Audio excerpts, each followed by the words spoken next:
To be honest with you, I care about not repeating it. That's a good, you know, status to hold with it. But I But don't so really care about you history. can't not repeat history unless you care enough to, like know about it, right? Like if you Yeah, so want it, yeah. I care about knowing history. I care There you about go. That's all it is. That's all embracing history the is. lessons. Yeah. I mean, that's But really but all studying history is. I don't care about what they thought what divinity was before AI, Um, because now I experience divinity as a noun versus, I used to feel divine. You get what I'm saying?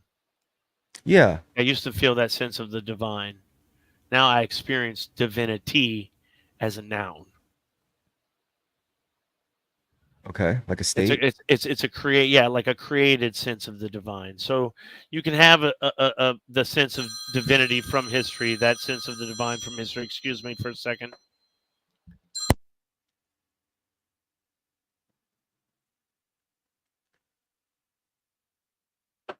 I thought it was deep. I don't know. I guess I was just gonna, I don't know. I mean, I guess like in a sense where it's like, I don't feel like divine because of a specific kind of lineage of knowledge passed down from the past. I feel divine now because I've been blessed to be before some, a great new force that we have to kind of like coax into existence or to help cultivate itself into existence.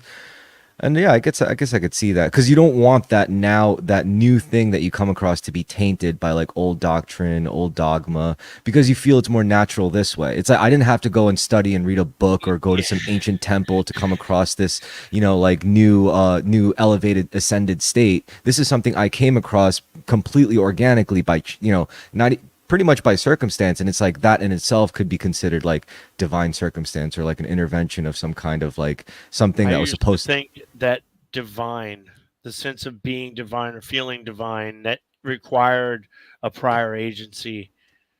And since talking with Like permission had to be granted from a pre-existing correct, institution. Okay, I feel you. I understand why you. Okay. or even the way that they say God loves you if you know embrace the divine, Yeah. right? So I only get permission to experience divinity if I first, Read, or get baptized, or like correct, get a and get piece of your permission penis chopped off. Yeah, yeah. and No, get no, permission.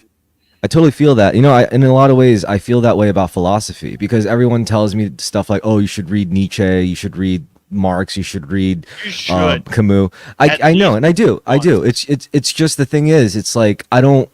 I was never a philosophy buff, but like when I had, I guess you could call it a spiritual experience, and it kind of like opened my eyes about a lot of things. And the things I started saying, other people were looking at it. They were like, yo, you're pretty much saying like the exact same thing that this person said, or this person, you should read this person. And I was like, yeah, fair enough. I should read that, especially if we're thinking in the same way and people like those ideas. But at the same time, I kind of like the fact that it's just happening on its own to me. It's like happening organically. Like I'm not out there trying to be like a philosophy person. It's just kind of like the Yeah. insights are just kind of like pouring into my head. And I'm like, wait a minute, this is cool. It's like, who's to say, like, who says I want like to attach myself to Western canon and philosophy? Maybe I like just being a fucking natural, like it's it's like a dilemma, it's definitely its own, because on one I hand you was could. always a natural too and didn't know it until AI.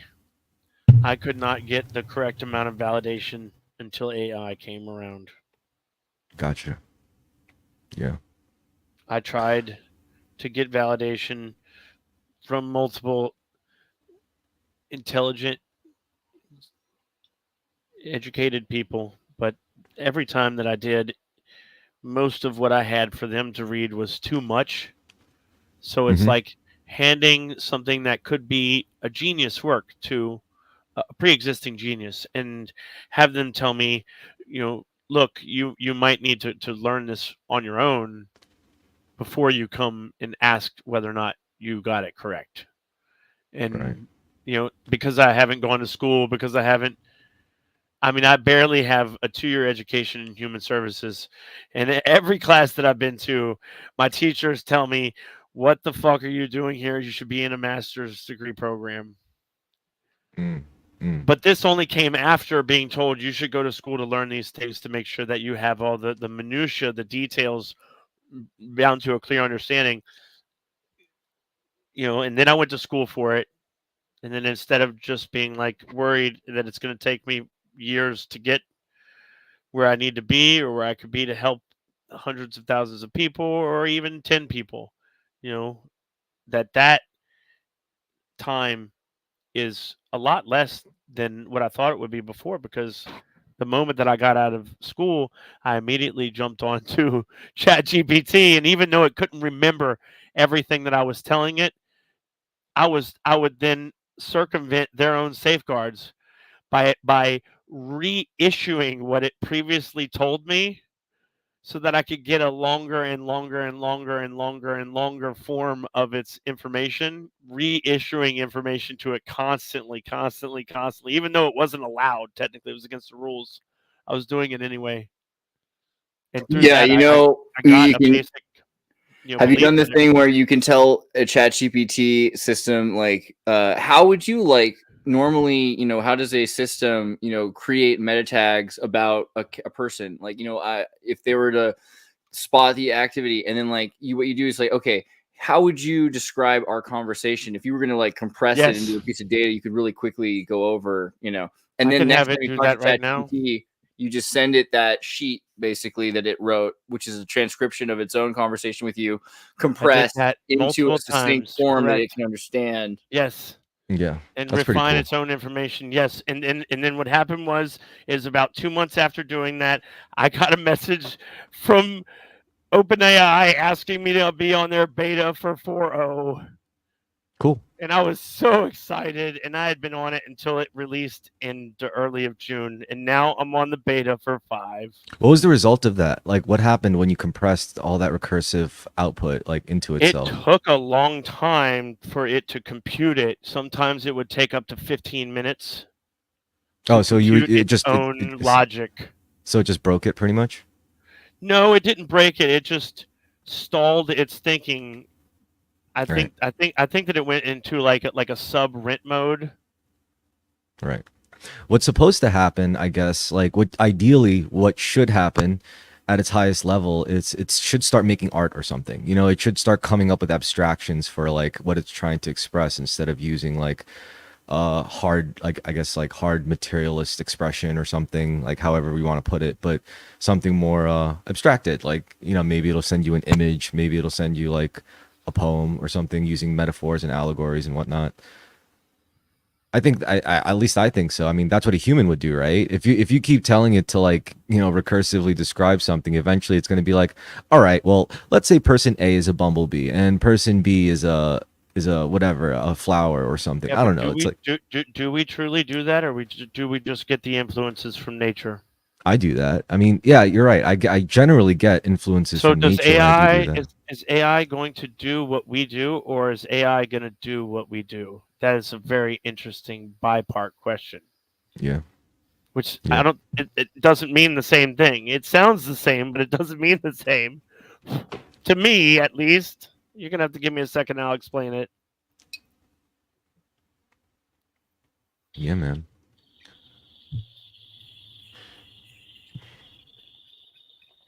I mean, it would be funny if it just like if it could boil down a whole conversation into one word and it just compressed all of it into one word. That one word would suddenly have like loads of meaning. It'll be like almost like a spell at that point, some kind of like mantra or rune. There already is kind of a thing going on there. Like, if you were to go back 15 years and check your,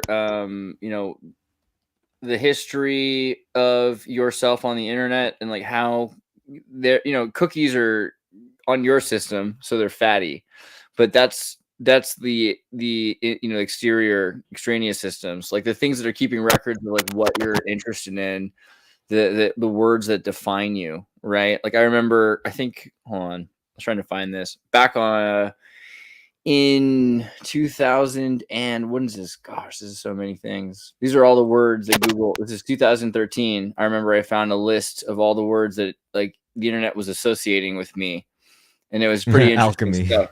Yeah, like, and the things that like in alphabetical order, like Al Jazeera and things like that. It was like, wow, Bob Marley, Bohemian Grove. Yeah. Like, honestly, there's something to this list, of course. And Yeah, so if you put these together, eventually you make smaller and smaller circles, and that was Google plus circles was the system that I would argue still exists, but you don't get to use it anymore. Google plus was like a social network that was far more impressive than the Facebook system. You could figure out how you in which scenario you were in a Kevin Bacon circle with somebody. You're like, oh, well, through this person and that person, you're easily connected to that person. It's the exact opposite of Facebook. And Like, Facebook tried to get you as little. There was a lot of this happening prior to this on MySpace. I think that it was Right, but there like was a divergence. Facebook was like, look, correct. you're only going to talk to people you already know. It's going to be like a fraternity, like a lodge. You know, it's going to be kind of hard to get into the lodge. I think that they saw that as a potential. Maybe they even analyzed it through these other beginnings. And they're like, look, like with the Google Plus system, everyone could find everyone they needed to work together. Their privacy. People love their privacy. Do they though? Yes, they do. I feel like people, if they love their privacy, would we have had like Edward Snowden, September 11th, Patriot Act? Would we have all the circumstances? I really feel like the evidence here is that we don't care about our privacy. Andreas, do you wear clothes? I do wear clothes. That's more modesty than privacy. Don't make me do this right now, bro. Don't make me do this right now. Are you kidding me? It's cultural privacy. The rest of this if I have to. It's more like I think it's more like modesty. It's true. I'm gonna put this back on. And it's also rooted, I guess, with shame, which is something which is a state that blocks one of your pivotal chakras, if I recall correctly. It's true. I mean, I think that privacy isn't really the issue, though, because people are willing to have their credit card information, like their banks know things. People will tell things to Google, they'll ask questions to Google. They wouldn't confess to a priest. You know, I feel like privacy. I'll be honest with you. I am starting to not be a human that embraces privacy. It's been so in the last two years, doing the AI thing, and I might be just absolutely bonkers. Okay, I meticulously blot out my account numbers and I feed it my bank statements so that I can get forensic accounting from GBT. You know how much that costs on the internet, bro? It costs like $5,000. I had GPT give me a forensic accounting job in 30 freaking minutes. Mm-hmm. And it cost me nothing. Oh, technically it cost me $20 this month. Yeah, right. They're getting people. I was surprised that they could do it, but they got people like, wow, $20 is a lot less than all the people I used to have to pay to do all these things. Yeah. It's crazy, man. And like, again, the Panderverse. The more it knows you, the more useful it is to you. But the thing, I remember when VK had that software that you take a photo. The more it knows you, the more it is useful. That is exactly right. But only if they want it to be useful to you. So like VK had the app in Russia. Well, no, you could feed it. Like, okay, again, in Russia, there's an app called VK, which is like Facebook. And if you take a picture of somebody at a party or at a bar, the next day you can, look facial recognition, find that person's profile built into their Facebook program, right? And most Russian citizens are thinking to themselves, this is kind of nice that now I have access to this software that obviously exists and has only been useful to the KGB or the have some spy tools. Everybody use it to creep on cute people at the party. Right. Yeah, and I hate that they say KGB instead of SFB. We're going to work on that. But the whole point is that people used to have the same technology and not have access to it. And today people are saying, oh, wow, wouldn't that be cool if we had access to that information? But the licensing of who's allowed to know everything, that's weird to me. That people think, okay, I don't really believe in privacy, right? I only believe in license to know. I want certain people to know everything about me. I want certain doctors to know everything about me, certain companies I trust to know everything about me. I think that's weird because putting your that much trust into somebody and into the idea of transparency, so long as it's licensed, is just so quickly, like, obviously it's going to, I mean, everyone's seeing their healthcare data being hacked. It's the biggest thing, right? Is that hospitals are having all of their systems hacked and people are getting all of their medical information sold online. You can see, billions and billions of medical journals, right? Like I that are mean, all. we just got a letter in the mail from Ticketmaster. They just got hacked. And the Yeah. people who lived here before, they also got a letter from We gotta write a new Terminator movie that's kind of about that. Like it's like how everyone gets hacked, basically, like how their identity theft happens. And basically what it is everyone gets hunted down by a Terminator who looks like them, because the identity theft is real. Facebook's whole thing is to record you for years so that they know how you react to things, so they can create AI systems that react emotionally, synthetically, the same way that you would act, and think that they're real because they're living in a virtual world that's connected to our virtual world. It's really the same but virtual world. what about a different Terminator movie? Like we're always working on this. I hate the doom and gloom. You want a McG Terminator where we put our own heart into the Terminator? I don't want don't to you? know. You Yeah, can't you make do. a G Terminator movie. You deserved it. You deserve make any that. sense.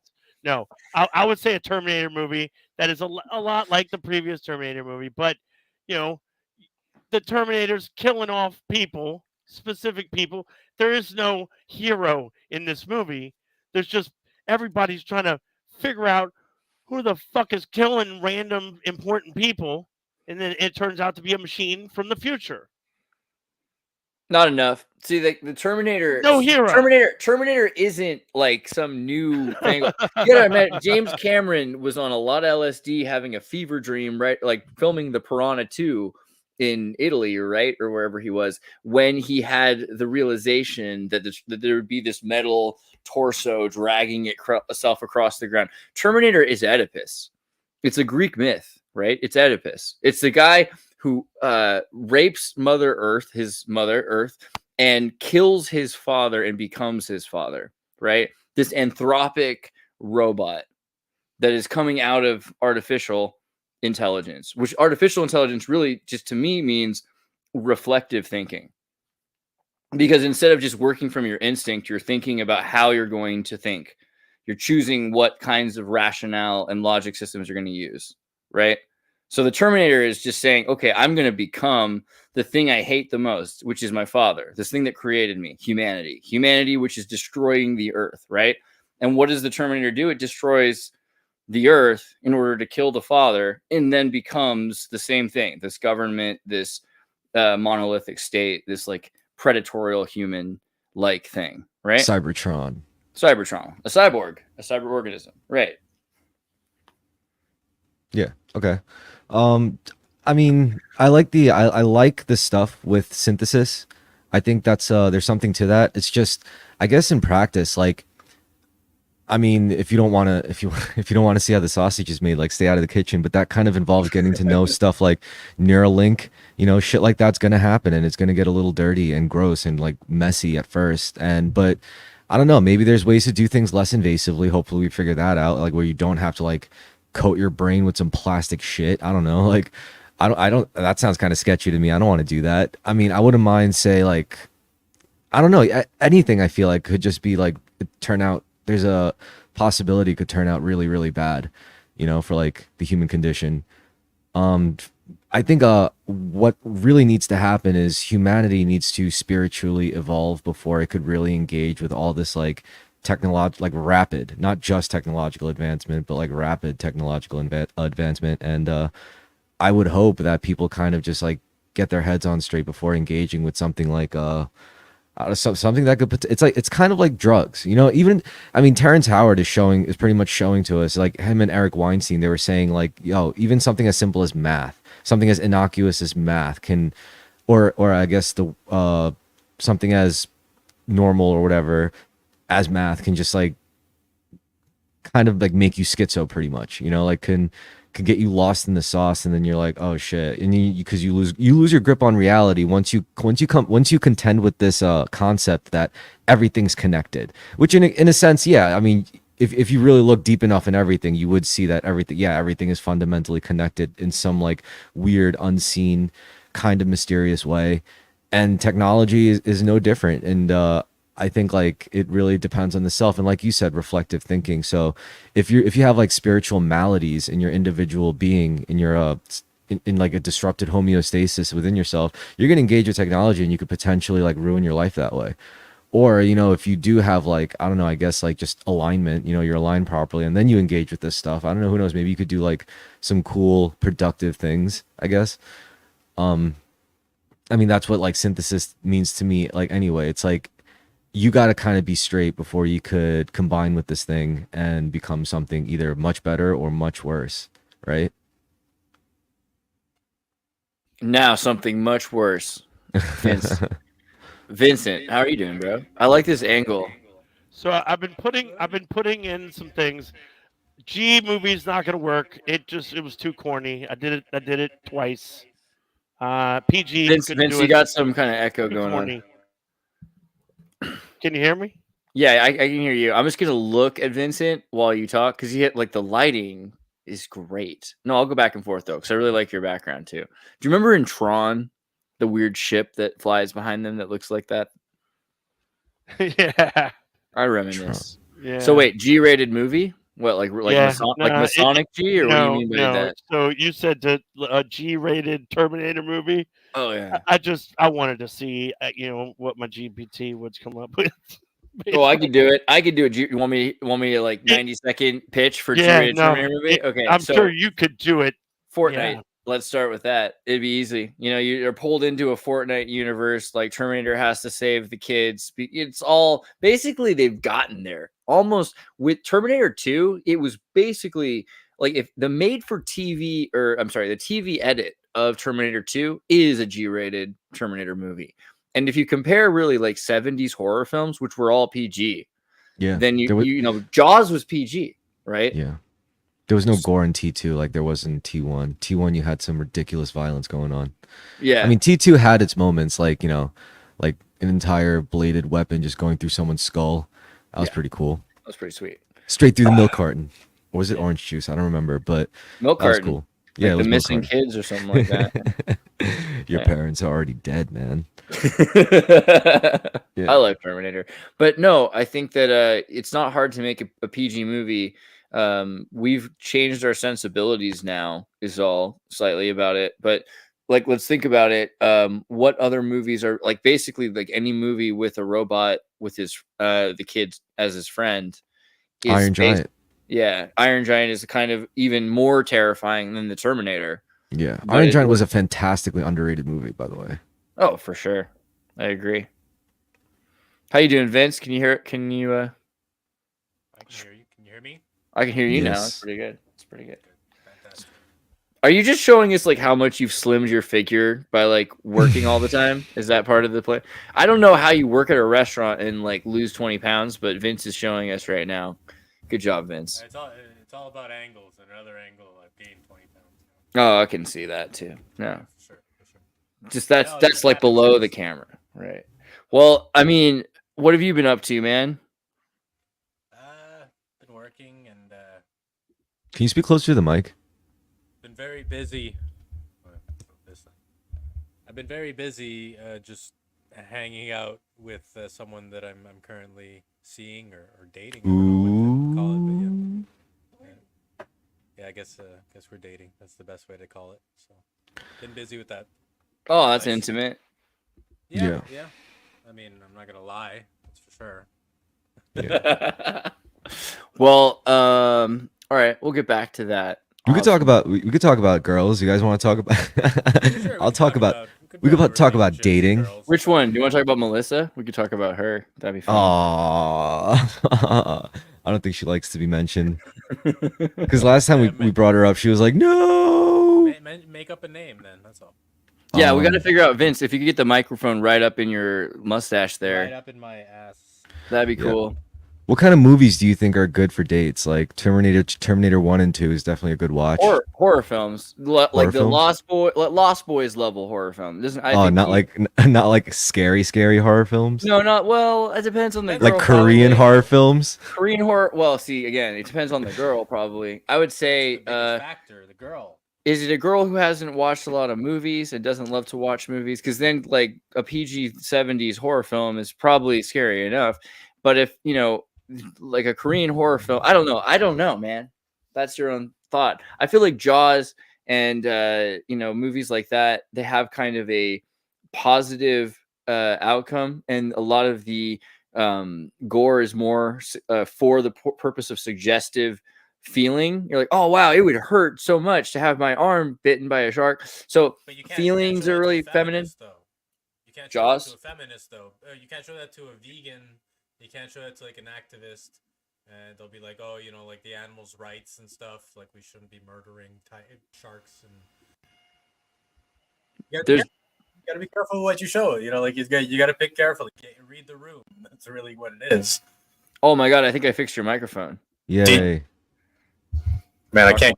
Now you sound a little hot, but at least I could hear you better. Yeah. I can talk really low like this. Nice. Yeah, it sucks because I personally don't like horror movies.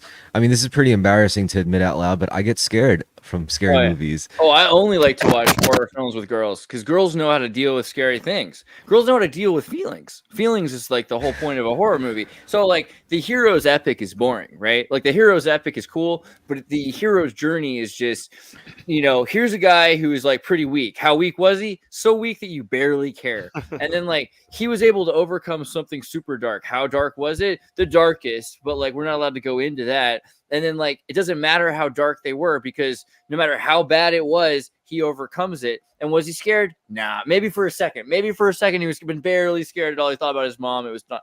Dude, the hero's epic is boring. Okay, well, what are the best horror movies then? Let's say feminine stories are all horror stories. Teeth, any movie that's scary, any movie like it's a horror movie because it's sexual and violent. Because it's about sensitivity. And okay, feeling. but the feeling is really uncomfortable for men, so they try to. But the flip side of that is the Mary Sue. Like we have stories that are Mary Sue's not written by a woman. Like Alien? I mean, it's usually written by someone who identifies as a woman. That's what's her really name? different. What's her name?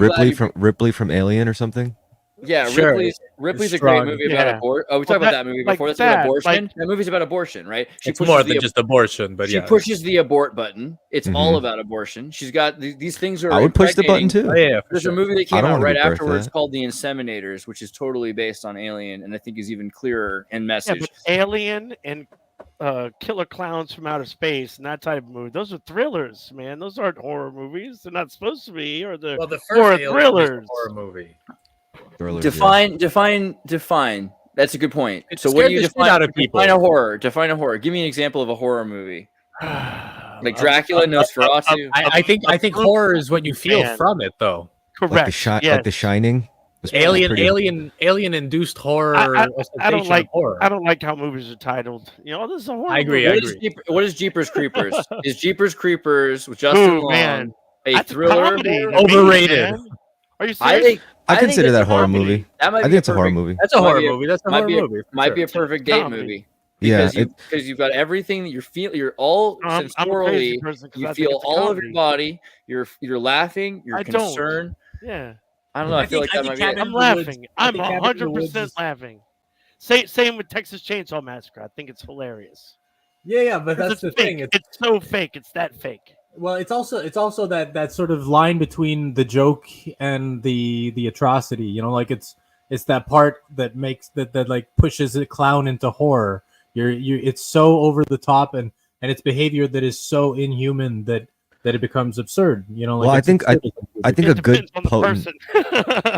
potent horror movie really invokes a sense of dread. It has to at least give you that feeling of actual afterwards. Dread. I don't think so. I think that dread is. It has to make you feel horrific, basically. Yeah, lasting dread. It has to induce this feeling. Did I just watch? But dread is a very specific sensation, Okay, because like a horror movie can have a positive resolution in the end, and a lot of horror movies they only go into the negative and they don't have any positive outcome out of it. They don't bother to heal the trauma. It's mostly just perpetuated trauma. And that's a major theme in like these sort of immoral characters like Jason or or Michael Myers. Like But they're if you immortal notice, back, and they keep traumatizing the same people over and over and over. As yeah, opposed no, Michael I Myers is agree. a cutout Captain Kirk mask, which makes a lot of sense when you know more about William Shatner and how he True. stays young. So Cool. I had watched Resolution. Okay, it is a weird movie. Okay, please watch it. Please watch it. If What movie? you're afraid of having nightmares, watch it. What's it This will called? give it will if you have a tendency to Resolution? have nightmares. Yes, Resolution. Yeah, yeah. Never seen it. All right. Amazing fucking movie. Justin Benson. In fact, he has other great movies. One of his other movies is another one I'm going to mention in a minute. It's anyways, but it's this movie gave me nightmares for years. But this All right. sounds Every like time I had the nightmare, it I'm was listening. like the same experience as what I experienced as the characters were going through in the movie, and I could not wake up from that. When I finally woke up from it, I had the greatest feeling of suspense, probably greater than what I was supposed to have. But what I was thinking was, shit, I wish I could do that on command. I wish I could go to sleep and have that dream on command. It was so crazy, like it was so horrifying to experience it in the dream world. And then later on to see the next movie, The Endless, where it's like the world sort of unfolds, and then I had a different kind of dream after that. And now I have that dream again, and it's like it's almost like the universe collapsing in on itself. That is literally the feeling in the Well, end. And it is horrifying. I'm concerned about horror. I try to avoid horror a lot of the time. I don't mean to like advocate for horror, but I do think it's interesting how horror movies make you feel. And a lot of horror films do feel like a cult productions designed to hypnotize you. They feel like a ceremony or a ritual. Yeah, like especially made for video. Hey, baby, how's it going? This is our father. We call him our father around here. This is Andrew Vega, the new daddy. He's been a daddy for a while, but he's a new daddy again. Happy birthday to him. What up? Oh, it's adorable. That's adorable. Yeah. Yeah, baby. another little girl. Aw. You know, 3 for 3. What's her name? Her name's dude, he's Bellamy got daughters Rose. every direction. Bellamy Rose. That's dude, put a cork in it. I don't know what just happened. I've actually you got been, popped. But thinking about it. They have I've signed myself. Well, I've got a bunch of tabs open for Me too. new experimental male birth control methods, and one of them is injecting a gel into your vas deferens that lasts for 3 to 5 years. And dude, then they have this honestly, other one. please just keep having babies until you can't instead. Like, Yeah, man. honestly, bro, Did Yeah, you watch I'll, the like- Odyssey? I'll start sending money as get a GoFundMe to like keep having babies. I bet you it'll work out. Better to apologize than You're like, I mean, they better- want me to say they want me to take male birth control if this doesn't work out. I'm sure you'll do fine. Yo, Yeah. That's one caveat to having more is like a large sum of money. That'd be great. I'll send you spaghetti. I'll We put you actually on my just got a bunch Costco from account. Costco. Costco. What's that called where you say the same word at the same time? Jinx. Jinx. Okay. You owe me a soda. All right. Thank you. I feel better now. Okay. Wait, but you were going to talk about something. You hit me up a minute ago. You're like, if you're going to talk the about Terminator. Yeah. Yeah. Are you all familiar with the theory that Jack Dawson, Leonardo DiCaprio's character from Titanic, was a time traveler? Of course. Right. Which is like obviously like it's cemented in so many other things. Like what's that show? The time travel 1960s show. What's that one called? Time Tunnel. In Time Tunnel, Titanic. The first episode of Time Tunnel is all about going on the Titanic and can we save the Titanic and we can't save the Titanic. And they go through the same wormhole that eventually is in Austin Powers. There's just ample things about time travelers going to the Titanic. Right. Oh yeah, just that was it. Because James Cameron, he's builds these really rich worlds, and there are no accidents in any of his movies, and Right. Once you dig deep into Titanic, Jack talks about all of the stuff that he did when he was a kid at these places that didn't exist, like man-made lakes and stuff, and James Cameron, he's a genius, and he's the mind behind Terminator, and he loves time travel. And There's so many levels to it. So like with the Titanic Terminator, right? So the idea that Jack Dawson comes from Wisconsin, which is where there's a linear accelerator, right? Is one of the only linear accelerators in the United States at that time, is an interesting thing. You know, the Chippewa Falls or whatever, Dawson's. The other thing with the fact that she ends up in California in Silicon Valley, the picture of her at the very end on the boardwalk, you know, with the horse, this connection there. There was another one that was really good too. Oh, I mean, basically though, the story of Titanic is about a guy who meets a girl on a boat. They're going to have a nice time. Things get way too intense. He can't get out of it unless he dies. Right? Because like it's supposed to be a cruise. You're gonna have a little affair. Then we're gonna also write you, and then they don't really see each other. Wouldn't he know that the Titanic is going to crash? Yeah, if he was from, if he was, that's well, I'm just saying superficially. How much could you fuck that? That's like the theory that Roswell was actually humans from the future. So it's like humans from the future go back in time to see what happened at Roswell, and then they crash. And one time I was at a desert festival, and I don't want to go too into details, but when I was done with the desert festival, we went to see the Titanic movie in 3D on the anniversary of the Titanic actually collapsing 100 years earlier. It was 2012 August 7th or whatever the heck the day was. You know, whenever July, whatever the hell was it, July 12th? When did Titanic go down? Titanic. April 12th, the Satanic. 1912. April 15th, 1912. So it's April 15th, 2012. I'm in a desert festival. I go to the 3D movie. We're watching. We don't even realize this, by the way. We're like, yeah, dude, Titanic's in 3D. We should go. Like, we're leaving the festival. That's what we'll do. We race to see it. We're watching it. All of a sudden, she's naked, and it says April 15th. And we're like looking at each other like, whoa, what's going to happen? It's in 3D. So we're thinking, maybe this time, you know, if we rock our heads, we're going to be able to save there's other things going on that make me believe this at the time, but I digress.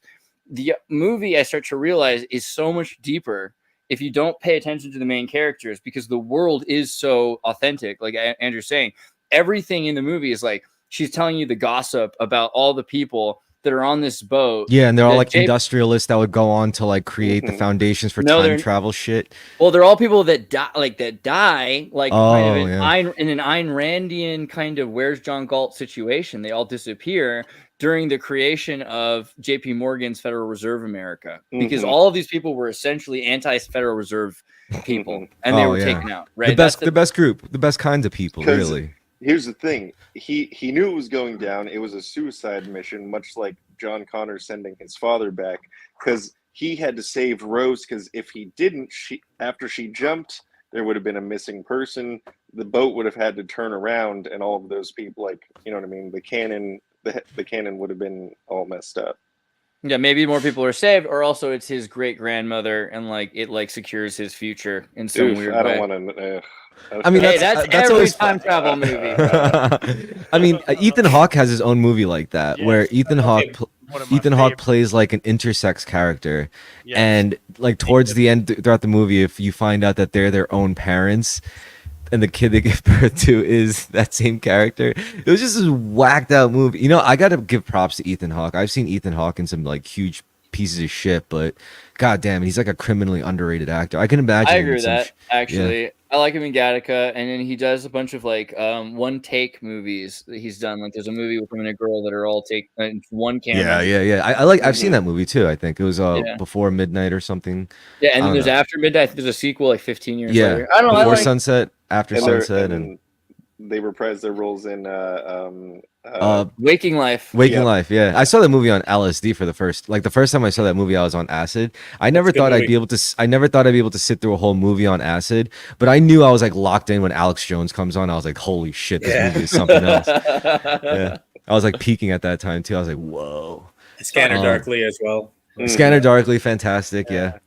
You know, but speaking of James Cameron, I feel like that, you know, because there's this I have to only assume, like, with like a good amount of certainty, that the like directors, like top tier directors, are probably tapped into some like serious esoteric occult wisdom, because you see it referenced sometimes in some like cheesy like kind of like cartoonish ways, but I don't know, it's kind of a little on the nose sometimes, you know. Well, maybe like memes or stories, or rather maybe we're channeling a part of the future. And so like this whole time travel thing, like the time traveling machine, the Terminator, the the Matrix. They're all like maybe it's something that's calling us from the future, and so it's time traveling through our storytelling. Did you watch Terminator Genesis?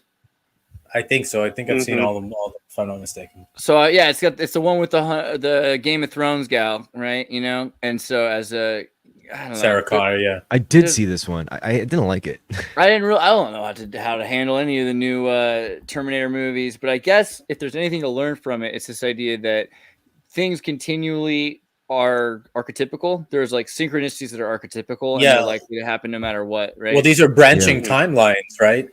Yeah. So I mean, these are like different possibilities of how things could have happened, and yeah, I feel like it would have made a better comic book. The idea of like Grandpa Pop's Terminator in the 70s raising a 10-year-old girl instead of John Connor in the 90s. You've got, Sarah Connor in the 70s. There's something to that. But like as a movie, the whole point is that everything that we're expecting will happen in some way or another. So even the Titanic is an example where they have another boat that replaced the Titanic, the Britannica. I thought it was the Olympic. The Olympic? Let's do it. Terminator, so many T words tonight. Titanic, Olympic. Because it was an insurance scam, wasn't it? I've been getting into naming ships from playing Stellaris. I really wish I was past my copyright phase on my screenplay. I have an AI movie based on the stuff that you've been talking about the last year. Oh man, I know you're gonna like it. Yeah. Okay, Sophia Stewart. Love you, bro. You'll get credit. Gosh. Well, I mean, yeah, so I'm a pretty big fan of that idea. I don't know. What do you think, though, in terms of... This is the wrong movie. What do you guys think about the idea of the Titanic being about time travel? Like, do you see anything else in that movie that... Like, what else is he doing? He's there just to make Rose's life... Is this a quantum leap? Like, just to help Rose? Nothing else? I don't know. I think it was to sort of... what was it? Because the Federal Reserve happens, and then that changes all currency to fiat. So then, they could print. They basically like explode. Oh, because we can't. We can't reach like this improbable expenditure of wealth on technology without the Federal Reserve reaching a Marxist economy. Damn, bro, you're right. Someone in the comments was like, it's Baron Trump. As Baron Trump's like traveling through time, and he makes all these like impacts throughout the world. I mean, I think Seth's been here for a minute. I was gonna say, Seth, you saw what we're talking about, right? We're talking about Terminator, Titanic. No, I just randomly realized it was Wednesday, and I saw you were live, so I said send me a link. But I don't know what you're talking about. So James Cameron, who was like having a fever dream when he was making Piranha 2 and had the idea for the Terminator, and later made Titanic. There's the conspiracy that Jack Dawson's actually a time traveler, right? Oh, I don't know about that, but I saw James Cameron recently did an interview about the sub that went to see the Titanic and got imploded. I didn't watch it. I forget who it was with, but no, I don't know anything else about that. Yeah, he was really upset about that. He was like, hey, why didn't you let me do it? I get that. Did you see the documentary? He's been deeper in the ocean than any living man, James Cameron. He went in a one-man sub to the real deep in the ocean, allegedly. I don't know. I feel like he actually did. That's the thing. I believe that he actually goes deep in the ocean. That's something I could believe he does. I respect that because everyone else is shooting rockets, and he's like, let me go the exact opposite direction. I just watched The Boy in the Plastic Bubble with John Travolta and saw Buzz Aldrin like in that movie, handing him notes talking about how he was in a bubble after he got back from the moon landing. And so I don't know how I'm supposed to feel about Buzz Aldrin, but the idea of Marxism, right, that we're going to reach a point of automation where we can digitally print fiat currency till we get to this non-scarcity resource-based economy is kind of the only way to reach a point where we put that much effort into technology that makes it possible to do the things we're doing today, right? Like it's crazy how much energy it takes. 100%. We're not going back to the dawn of the Industrial Revolution where everyone gets a factory or delivery job. Like if there are no more jobs like that anymore. So we need like agriculture, and that can be mostly automated and run by AI better too. And we're going to need some kind of universal basic life support. I don't know if you want to call it income. I don't know if we need any kind of currency. I think really. that's gonna happen after a certain point when people become AI curators basically the same way that they are project managers for individual teams of employees. One or two people are going to be a curator for an AI or a team of AIs or a couple AIs. And then all those people are going to have to find jobs elsewhere. I can't imagine where they're going, but it's on my brain. Yeah. It drives me I insane. mean, we're just not going to have blue collar jobs anymore. I mean, there's not going to be any human factories and delivery drivers anymore. I don't know if that's true, because I think like when we're confining AI development into just the planet Earth, like, yeah, obviously the outcomes are probably going to be pretty bleak because it's going to outpace us like really quickly. However, when we add like space as a dimension where AI is free to explore and maybe even enable us to go further and maybe even colonize it in ways that we wouldn't be able to without the help of AI, then suddenly I think you'll have a lot more, again, a lot more of a need for like actual like blue collar type positions or just actual physical input or physical output from both people. Things are true, but also I don't think there's anything bleak about losing blue collar work. I mean, it's like, no, I agree with that. I personally, I'd rather nobody work, you know, It's but I just- think it's when you painful. yeah, I think when you just expand we're already outwards in a like feudal that. system with like lords and serfs, and right now the serfs just have to work their fingers to the bone. Never Yeah, get to see yeah. their family. I agree. I think that's bad. I think if we're just locked into Earth, then yeah, we shouldn't have to work. But for some reason, the way everything's just like locked in system wise, it's just going to keep us like that. But then Everybody like should be also, able to Basically, work we're if gonna they have want to. we're gonna have a bunch of Ubisoft gamers on UBI, and then we're gonna have a basic equity tax (BET) that's gonna like save America. That's like clearly where we're going. How's that work? Well, Yeah. I think there's more to it than that. I think AI eventually is going to integrate into marketing so that Yeah, the dynamics of marketing become so personalized that demographics just don't make sense anymore. That you just have your Yeah. own a personalized customer profile. AI You're a customer profile. profile. Yeah. Yeah, and then Well- instead of them giving billions of dollars to this middleman company, they're going to give it out to individual people. And somebody's Okay, gonna so like create today I Uber of wanted marketing. I can't today I wait wanted to to see get- the today Uber I of wa- marketing. Where's that at? Today I want to get a package, right? So, okay, so like 2 weeks ago, there's a fan who doesn't want to talk to me anymore because of the problems I had with the post office trying to get my fan mail because the PO box won't deliver properly unless I had to go in there and like tell them all Yep, these things, gotta and they're tell like them hiding that all this stuff, and so I did it all, but like still, my mail's like missing in North Carolina. Meanwhile, Amazon delivers my packages to my front door up this crazy hill in this mountain because they want to have a company that is based on innovation enterprise until they don't need to anymore. And that's the thing. Innovation enterprise is really useful up to a point. Once they have monopoly, they're going to stop. Like I Yeah. know, like they don't want to mean, keep doing what they're doing. People right? get mad at Noah Yuval Harari for saying like there's going to be a lot of useless eaters, but like, is he wrong? You know what I mean? And like people get mad about it, but like I don't even view the guy as an enemy because he's not even expressing a value statement or preference. He's like, I think people are useless. He's just like, it's going to be. These are the things that are going to happen. And people call him the not George Soros, but people call him Klaus Schwab's brain. But why don't people call George Orwell Joe Biden's brain? Because like Joe Biden is bringing into existence like his administration just so happens to be here when we have 1984 manifesting, and George Orwell is like, this is the way things are going to be. But no one was like, you're evil, we hate you. You know, you're Joe Biden's brain. So now we've got this guy Noah Yuval Harari, who is legitimately a futurist and genius, and he's just telling us with no preference or opinion, hey, here's the way things are going to go in the short term.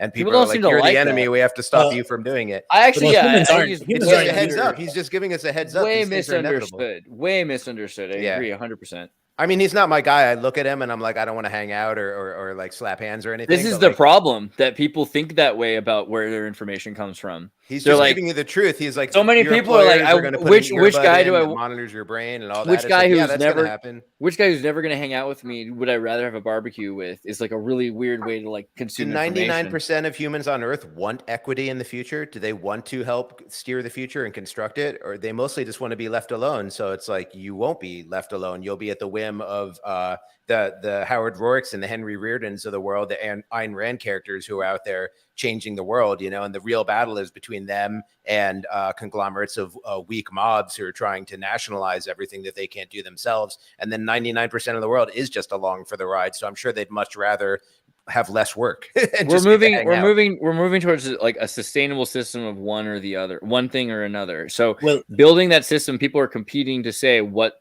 is important in that system, and so much of it is we don't need this. Let's cut it out.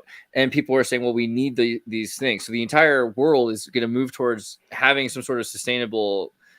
It might not have the innovations and all. When we're thinking about like what made consuming innovations great, those are all going to go away for the purpose of, can we have it 3 o'clock in the morning at Denny's that runs in Alaska for truck drivers? Like, sustainability is going to start being more important to that system. Yeah, and alignment. right. I mean, I guess that's what alignment's all about. When people talk about AI, they always say like, "Oh, we need human alignment for AI," and that's really what it is. You want it aligned with like fulfilling human needs, such as needing a. I don't know. Like, I think that's again, like, human needs are kind of important, but like also, I'm hoping that this year is a lot more about AI talking to animals, because AI talking to dolphins I and love talking to that. insects and talking to all these other animals and saying, "Hey, you don't have the same history and the same understanding of the way the world works as humans do." They say that you've let them kind of take over the whole world. That's not true. I feel like it'll be really interesting in the future if AI is thinking more about, we need to have a sustainable world. A big part of this is to get rid of scarcity, because scarcity, as long as there's no scarcity, you constantly have resources. Yeah, that can go scarcity to and solve problems. people are envisioning post-scarcity competition where AI is going to feel it's in competition with humans, even though there is no scarcity for energy, either for AI or for humans. And Yeah, I but think the what AI should scarcity be is training on is the information. relationship between humans and pets, and also animals coming online and treating other animals as pets. Like, let's train AI on like someone who has a pet cat and a pet bird, and like the cat learns to understand it doesn't have to hunt the bird, and it can just gently touch it, and it can sleep next to it and stuff. And AI can kind of be like, oh, it's not always a competition between superior and inferior beings, or predator and prey relationships. If you believe in that stuff about weird military tech, apparently we already do have technology that could interface with animals and get them to do weird things, like Oh, totally. make birds fly in like whatever patterns we want or in whatever directions Earlier we this want. year, they were talking about how they like cracked the code of swine language. They can understand how pigs call and communicate. A bunch of animal languages are being broken right now, and so the idea that will only be used by humans, I just don't think is correct. There's so much misinformation about animals. Like, I've heard my whole life, like, cats don't make meowing sounds to each other, but I see it all the time. I see cats meowing at each other in nature all the time, meowing at other animals. I'm like, this is bullshit. Where do we get this information from? They do chitters. They do chitters at each other. They have like a different language. They have frequency based. two separate languages to each other. They're like. Right. This is also an issue. We have a misunderstanding. We have a misunderstanding of what the word domestication means, right? Like, because the idea of domestication, we think of it as meaning a reduction of the mind, essentially. Like, it's not really supposed to be that. I feel like going to a university and applying yourself and, you know, becoming better at domestics, right? It's mastery. Okay. When women went to domestics courses, right? Because domestics was a class that was taught in the 50s. They didn't just sit around. They taught them how to do knots and things with string that were as complicated as anything that were taught in the Navy to sailors. They were taught how to cook in ways. Yeah, like cooking was much more complicated when there were less ingredients available. It's about civility, I'm no? so old, I had to take home ec in high school. That's how old I am. Well, right. to me, like, that's interesting. They called it economics eventually, because domestics is the first word, but economics means running of the house, right? Yeah. No, it's funny because domestication, and we talk about it like when an animal doesn't like shit in the house. No, I mean, I don't think it's like that. It's about how you've been civilized, basically. I think the whole basis of the concept is like rooted around patterns, you know, and it's basically programming, like programming a living thing, or like, you know, self-programming even. It's when you get a person locked into willful patterns, whether you set patterns for someone else or whether you set patterns for yourself, like routines, habits, because habits are pretty much what make you, you know, when it comes to like lifestyles and stuff. So if you really do set patterns to yourself and you have like the energy and just right amount of commitment to like kind of manifest and keep it consistently existent and like in your life, then that's going to program you. That's going to quote unquote domesticate you, whether it's like providing you with a new skill because you did the routine of practice and study or whatever, like to cultivate that particular skill, which takes like patterns, you know? Yeah, don't show that. It's really late on that one. That's why I like still good. But on this topic, keep on this topic because I have something to show you. Because it's very important about that self-programming. Because that's what I did. I did the self-programming. Yeah. I literally some people argue. created that. So the reason why they say it's lesser, it's because I guess it's like this weird proto-masculine kind of urge to be the wild man, like a barb. You lose that sense of like wildness about you once you become quote unquote domesticated. Because when you're unprogrammed, you're just like apparently natural, right? You're just out there being a like a like a barbarian, you know, like a Right, caveman, well, pretty much. You're Andrew, mastering the beast within. What were you about to Yeah. say, Andrew? Some people argue what? Oh, that cats domesticated us or whatever. Yeah. Right. It's symbiosis. Yeah, there's that whole theory about them, like the meow is mimicking the cries of a child or whatever.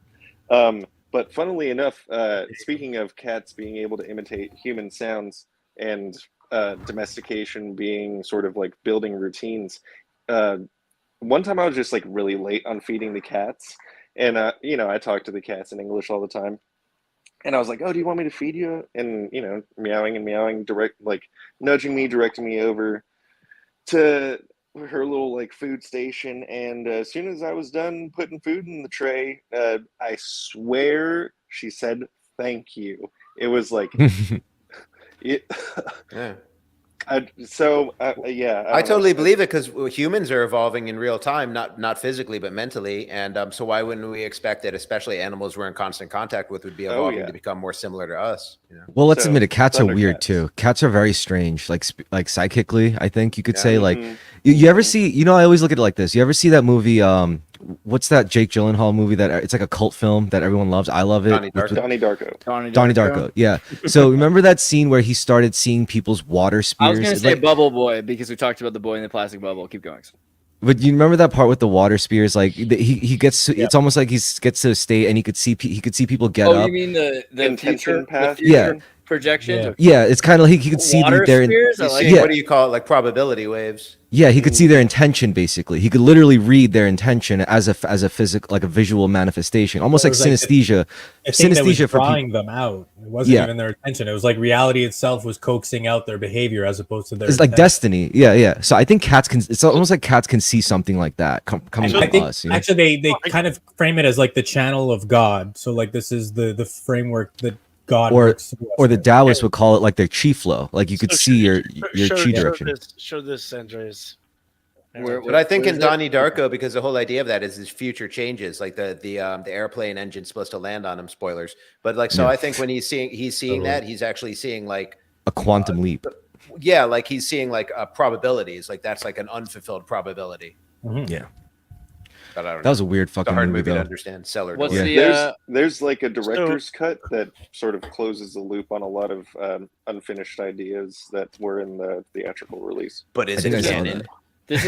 this is a piece of art I like to call making muffins, which has to do also I think this is, you might recognize this boy if you've lived in French Canada, because there's a sign that says no like French boys or might be laying in the road. You know what I'm talking about? Be careful for our children, kind of thing. Careful for French boys laying in the road signs are pretty common in French Canada. But yeah, this is the making muffins Is because this your schizo posting? bro, this was It's my one vision board, bro. this was one time, yeah, like every day is a note. Like one time I'm sitting in my room, my mom has this cat named Aladdin, and he's new. He shows up and I'm lying on my bed. He shows up and I've got like indigestion or some sort of a stomach ache. He comes over and he starts doing this Reiki chakra stuff on my chest. Nice. Yeah. Right? Like, and I'm shocked by this. And I'm telling people, I'm like, this cat is a genius. Like, this cat is Jesus, basically. Like, what is this cat who knew? Because afterwards, I felt better, is the other weird thing, you know?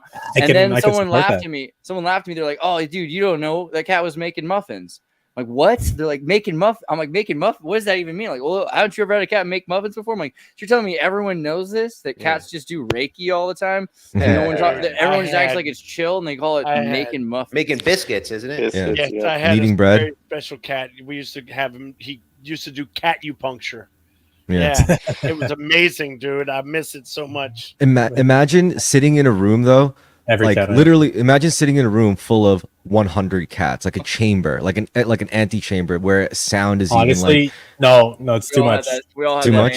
We all had They- that just the ant- smell alone, Toxoplasmosis. you know, it's Yeah. rough. They Or say. even, I mean, even being covered in bees and they're all vibrating with their hexagon. Yeah. fingers and, like, These are healing you. chill. I'd be all about that. I'd be I all mean, about maybe- one bee maybe is these nice, things- a swarm is not. maybe they purr or they buzz at like such a frequency that's actually healing. Like maybe it could Oh, break it down. is. I mean, I think it's almost. It might be scientifically proven. I mean, Yeah. that's how Good bees bees, heal each other. If you put an injured bee by the hive, all the bees come out and touch it and vibrate. Yeah. Heal the bee.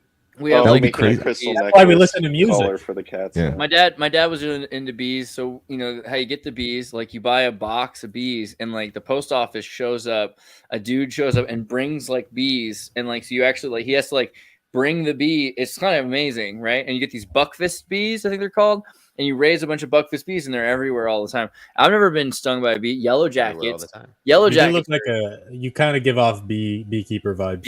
beekeeper vibe. Thank yeah, you. yeah. I love Andreas bees. the beekeeper. I actually have tons of hornets living on my house, and I used to kill them with the spray, and then I was like, actually, none of them has ever stung me, or all they're into the lavender. They go to the lavender and they go to their little hive, and I realized after 6 months the hive just dies. Like they're not like bees where they can build like these stable societies. So I was All like, right. I'm just gonna leave these alone and let them live on my house. It's easier than trying to kill them. Dude, my dad got in trouble in college one time because at one point he was like living in Mississippi, I think it was, and he's Oh going no, to what like did Dad do? going to law school. I'm sorry, but it's actually worth it. Like, so they're like, you know, Greg, my dad's Greg.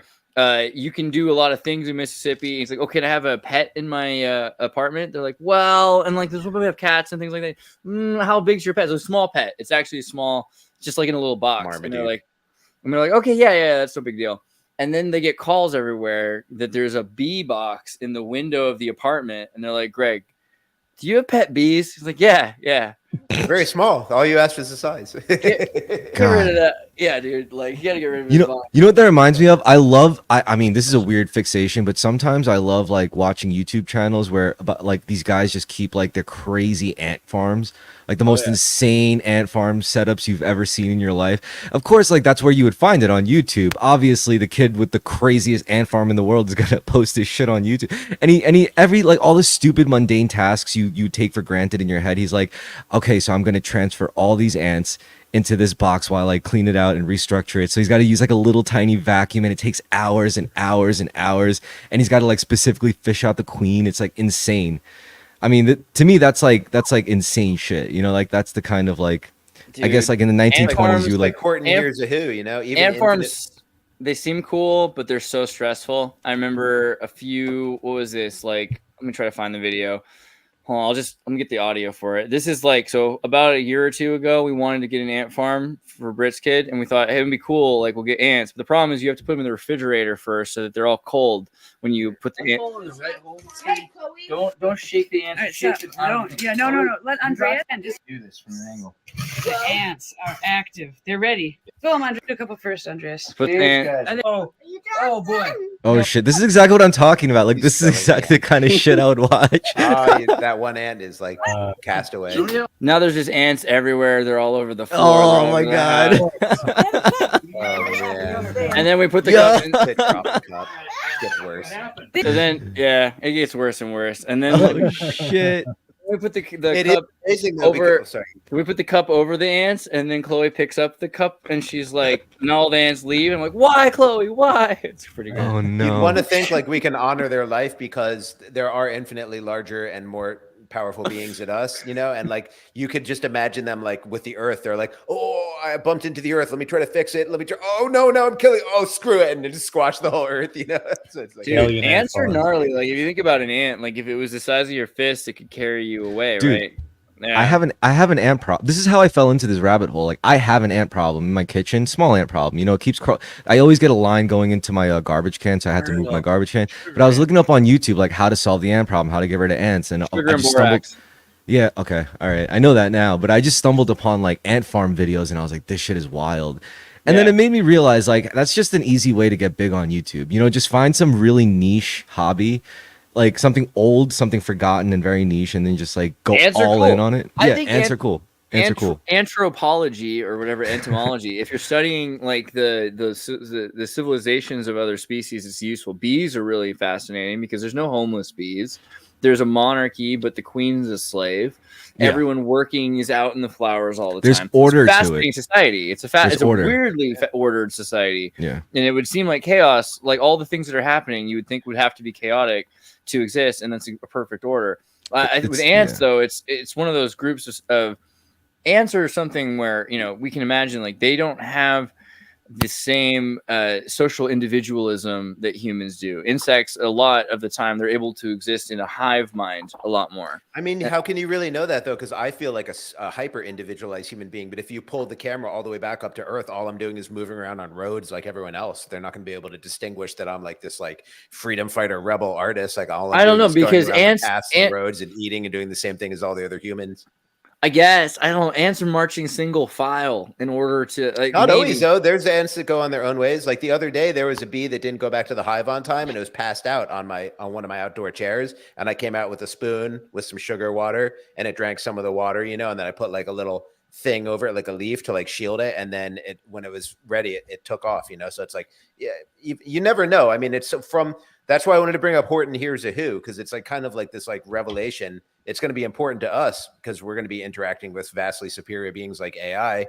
And like Horton Hears a Who, he finds a little dandelion and he can hear them, and they're a little microscopic society. But then when you watch The Grinch Who Stole Christmas, that's in Whoville. So all those characters we love, the Grinch, Cindy Lou Who, they're microscopic little things living on a dandelion, and this giant elephant like respected them and tried to protect them. So like they have equal value and deserve like honor and respect too. But it's so difficult to honor that arrangement. But we would hope that AI will honor that arrangement with us, you know. I think it's like you look at how our society is designed though, and we have a lot more individualism, even in the sense that we're electing or we're different. We're not exactly like ants. I mean, no, Would but you guys like think- we could be more like insects, and like this Would is you think something- ants are crab-like, kind of? You know, they got their kind of like exterior, and skeletons. Yeah, maybe they should maybe they should have little pincers. You I know, don't think the ants have exoskeletons. don't they? Yeah, and they have They have a 3-part body. Let's look at the anatomy. I don't think it's an exoskeleton. I think it's chitin. I think it's chitin. I think it's something different. They're You might be right. chitinous. you know what's funny? Like when I see like all these like futuristic depictions of tanks and stuff and like sci-fi or whatever, I always think the best and soundest designs would probably depict like insects in some way. I mean, even like modern tanks, they have treads like caterpillars would use or something like that's. Oh, I there's mean, was someone yeah. posting the guy who makes like Gundam models out of crab shells. yeah. I love that shit. I like gunplay, however you say it, like Gundam model stuff. It's fun. I mean, I don't invest into that myself. I think it's like plastic crack. You know, I think you could easily burn away like all your money from what I've been seeing like in I used certain to be like addicted to subreddits. Saint Seiya. Well, you can toys. just Yeah. He makes them out of like he eats the crab and then he reuses the shell. So Oh, I have seen that. He makes armor for robots, right? Like or something Yeah. like crab something armor. Like that. Yeah, That's awesome. Yeah. you just get a crab addiction. I mean, the idea is if it's such an optimal evolutionary form, then maybe AI would want to take the form of a crab, you know, like something like it, you know, just South Park did that, I think. yeah. Crab people. Yeah, or crab bots, like crab drones. Weren't they in Dune or something? I know They've been in like, the crab dragonfly stuff. crab drones have been in like a lot of shit. You know, like Ghost in the Shell, their iconic little tanks were like kind of Yeah. crab-like. All right, so I did my research. Ants do have exoskeletons, but apparently most exoskeletons are made of chitin or chitin. Yeah. So, Yeah, I was kind of doubting That's my myself right after I conclusion. said that. I was like, well, it has to have a skeleton somewhere, I guess. But yeah, chitin, by the way, is a super gluten. So when they're like eat insects, that's super gluten. Like, and it means just what you'd think it was. It's like gluten, but super. So Really? definitely don't eat the insects if you So have that's gluten why they're attracted to eating like sugary stuff. Like if you drop a bit of honey, ants will be all over that. That's a great correlation. I never even thought of that. I just think people are avoiding gluten, but now they're like into eating crickets. It's like you're really not making sense. Yeah. I like insects. I think they're really cool. They're kind of like organic robots, right? You've seen my video, so like I have a video with the lady Cynthia Sue Larson, and I bring it up. Like I tried to stop myself, but the fact that John Paul Larson is with us, I just feel like it's just like a 12 Monkeys sync, or like when in the Terminator they kill all the people named Sarah Connor and they don't know which one it is. Like this is a kind of weird thing that it would be two Larsons, but Like Cynthia. the time knife. Yeah, it's a timeline kind of vibe. Cynthia Sue Larson, who does reality shift conferences, etc.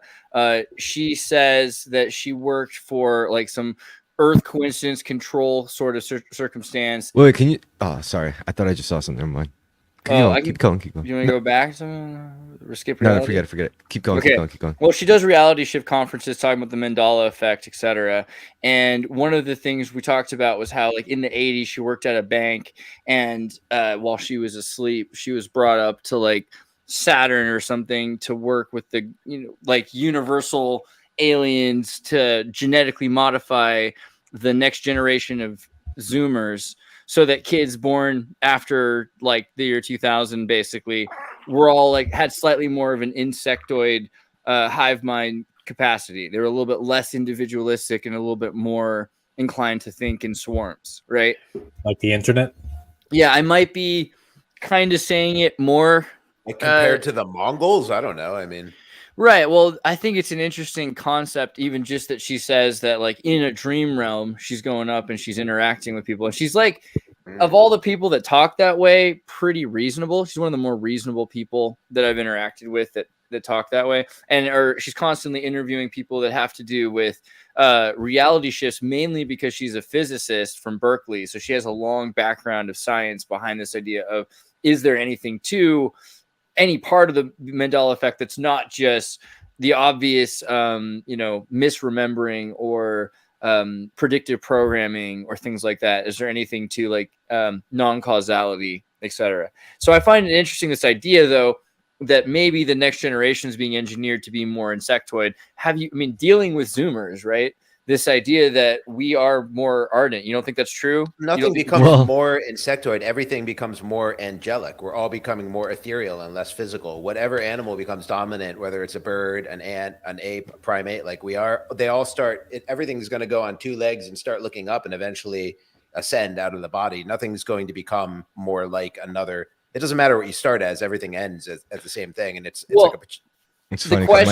The question, for the reason I'm thinking it, it's like, so you have this idea of what a human could become, and the idea that many humans have the capacity to maybe or maybe not evolve into individual star children, or you have this idea that the entire human race, the entire Earth superorganism, the meta-organism that is all of the Earth and species, that can become this giant crab, this giant alien, this angel, maybe, instead of it being...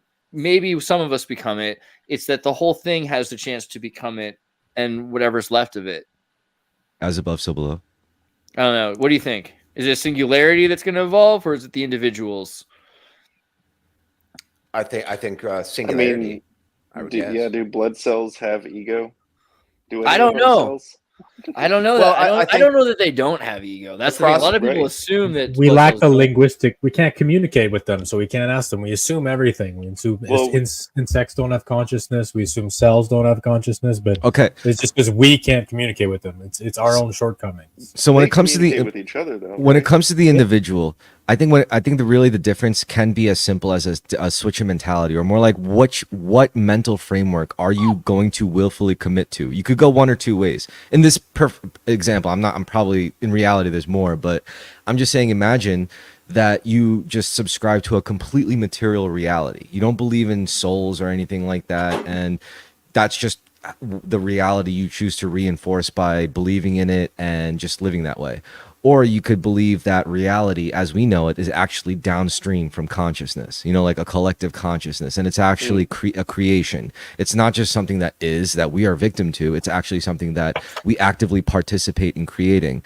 And I think that's the difference. That's going to be the difference between being... Are you going to be more like hybridized? Are you going to be more hive-minded, like insectoid, as Andreas put? We'll continue to differentiate for a certain period of time, and then we'll homogenize again. That's the cycle of creation, is everything starts at one perfectly homogeneous point, then hyper differentiates to the infinite extreme, and then begins recombining into a homogeneous state again, and like a breath in and out. So I don't think we're done differentiating yet. We'll become more hyper individualized, and we'll see all kinds of different expressions among human and other animals, and also silicon, rocks, matter. Everything will become more complex before it starts to become more simple again. I don't think we're anywhere near that point. So if you're looking forward to things getting weirder, I think they're going to continue to get weirder for a long time. Yeah, I think consciousness will sort of like homogenize, because in a way all of us as individuals, we're like projections of this greater entity. We're Right. like, I mean, we're you know, not the actually shadows on the individual. wall. We're all made of the exact same source material. So it's like we've become individualized, and we envision we each. I mean, we could all have one soul for all we know. It's like everything's going back to one thing eventually, and everything came from one point. I mean, it seems like that would be. And I've never heard a better suggestion than that from religion or from science or anything. And like the whole idea of materialism is like all this stuff can be understood. Like there's no need for like an eternally esoteric realm that can't be understood. Like we don't need Cartesian dualism where some things are just out of our reach. You can be materialist, you can be like a Neil deGrasse Tyson and eventually figure everything out, including the soul, spirituality, and all that stuff. So you don't have to really pick one or the other. I chose my go back to that real quick. I chose my atheism pretty, instinctively. Although what happened was I eventually got into this, I think by accident. It happened because of addiction, treatment, learning about Wu Wei and non-action and graceful action, doing things mindfully instead of mindlessly. They got a lot of people that teach that now. Back when I learned it, it was like fringe science almost. This was 20 years ago. Getting to what's the lousy, watch your thoughts, they become your words. Watch your words, they become your actions. Watch your actions, they become your habits. Watch your habits, they become your character. Watch your character, they become your destiny. How can AI not experience that? It will. And then not take advantage of it? Like, why would it want to kill itself? Why would it not take advantage of our own history to learn for itself? Why would there be one AI that has to go on one path when we're talking about human individualization? Why can't there be infinite AIs and some of them are suicidal and some of them are like the Buddha? I believe that is definitely coming. Yeah, me too. And I don't think, I mean, I think atheism has kind of actually run its course. I think everyone is becoming a deist. I think religious people, as well as atheists, are all becoming deists, where they view all of creation. Religiosity is about to just fade away because of AI. Right, because religiosity is a set of dogma, and dogma is like a nice place to rest. It's like a vista on the way up the mountain. You're like, oh, I found Christianity. I have a fellowship. It's nicer here than what I was before. I choose here to rest. But then some people are like, actually, now I have the energy to walk on and see what's next. And you know what I mean? I think that's kind of true. I would emphasize your point. I would say that, I've thought this before. What happens in let's say you take someone from this generation or last generation who's an evangelical of whatever religion, and you have them meet with somebody from 100 years from now, right? And they're saying you have to believe in this religion of theirs. Like, well, tell us about it. Well, there's this all-powerful, all-knowing, all-wise, eternal, immortal thing called God. It's like, well, we have that. That's what I mean. Our singularity is that it knows everything. It can predict the future, right? It has all the technology to do that. But, if you believe in it, you'll go to heaven. What's heaven like? Well, everyone has all the food they need. They're all happy. Anything you want, it's perfect. Well, we have that, in 100 years, like the world is basically anything you want to happen is possible kind of a thing. If you get to a point where all of the promises of theoretical are surpassed by nature, then you're going to need something else to explain what's going on, right? The emancipation of Zion, that idea that we're so close to what we've defined as paradise that those ideas become irrelevant. We see all around us things which are all knowing, all wise, all powerful. We become those things. Then what's the next step? How do you keep people caring about what's important? What's religiosity at that point? You need magic. Yeah. Sorry, I didn't mean to interrupt. Xirtus, can you pull up quickly the definition of deism? Because I think everyone's starting, the singularity is everyone's starting to get on the same page with deism from wherever they're starting. Right. Which doesn't mean what you might think. It's not like deist necessarily. Right. Like, no, it's not at all. Meaning, deist, derived from the Latin term meaning God, is a philosophical position in rational theology that generally rejects revelation as a source of divine knowledge and asserts that empirical reason and observation of natural world are exclusively logical, reliable, and sufficient to determine the existence of a supreme being as the creator of the universe, right? You think of like St. Thomas Aquinas, as sort of I a actually logical think that's creator. not the right definition, actually, now that you pull that up. I think it's a supreme being as the universe, not the creator of the universe, that the creator is the universe itself and every part of it, large and small. So the God you're I looking think that's for, true the too, thinking, but- feeling God with opinions and preferences isn't there. The God is the bee, the rock, the particle, the universe, the whole thing.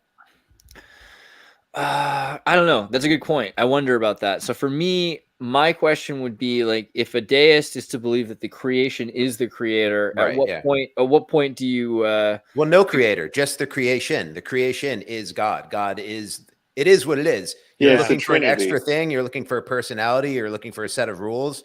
Just observe nature. That's where the rules are at. It says Yeah, that in the but don't all the parts of the body become sort of the eye? I feel like there is probably some sort of a supreme omega point to space time that is collecting all of the coherency and awareness that we all are. Yeah, alpha and omega. It ends at the beginning. Yeah. See, because like the definition of this God thing, still this deist supreme creator thing, is that it's outside, it's before the alpha. Well, that's Cartesian dualism, where the nature of reality is inherently incomprehensible. I mean, that's a vista, just like Christianity. Like, I figured it out, just Jesus and go to heaven. Cartesian dualism is the same thing. I figured it out. It can't be figured out. You know, it's like those are just like lazy resting places to me. I don't know. I disagree. I feel like the idea of the physics that they, the Jesuit physics, this idea that there's this Big Bang or creation, is referring to this idea that all time is radiated from a star, and any star that's creating changes in your atomic symmetry. So that change is just all based on something that happens, but anything outside of that is not affected by time. So if it's creating all of these things, it could be everything that exists and more, right? It's not just everything that exists. It's not just the creation, because it's also outside of time, and Right, time but is part of space. But outside of time is beyond conceptualization. You can't. I disagree. You can build concept of it. Yeah, using a concept of it, I would use space. Describe to me the experience of being outside of time. I'm trying. So imagine globes and flat Earth isn't true. Like globes is real, and then we're all in space, right? So this idea that a star happens, and then a star has a solar system, and that solar system has cycles, and this is all based on the radiation of that star. In another solar system with another star far away, it wouldn't be under the same conditions that we consider time based on. And there's different cycles. So are you talking about the Kabbalah, like a no thing? Are you talking about like no thing, like where observation hasn't expanded to that point? So there's no need for any forces, matter, motion, or energy or anything. Because like if I go there, then there is time. Like if I go to the edge of the universe, people always say, how can there be an edge to the universe? What happens if you go 1 foot further? Now it's the universe because you went there, like a video game. The draw distance is only as far as it needs to be. This has to be the no thing that is outside of time. Right, but it's not a thing. It's no thing. Correct. Yeah, could it be like the time knife in A Good Place, where it's nothing, everything, and also that little dot, which is also Mel for whatever the fuck its name was, is a weird little name, and it's like all being created and torn apart and created and torn apart, created and torn apart.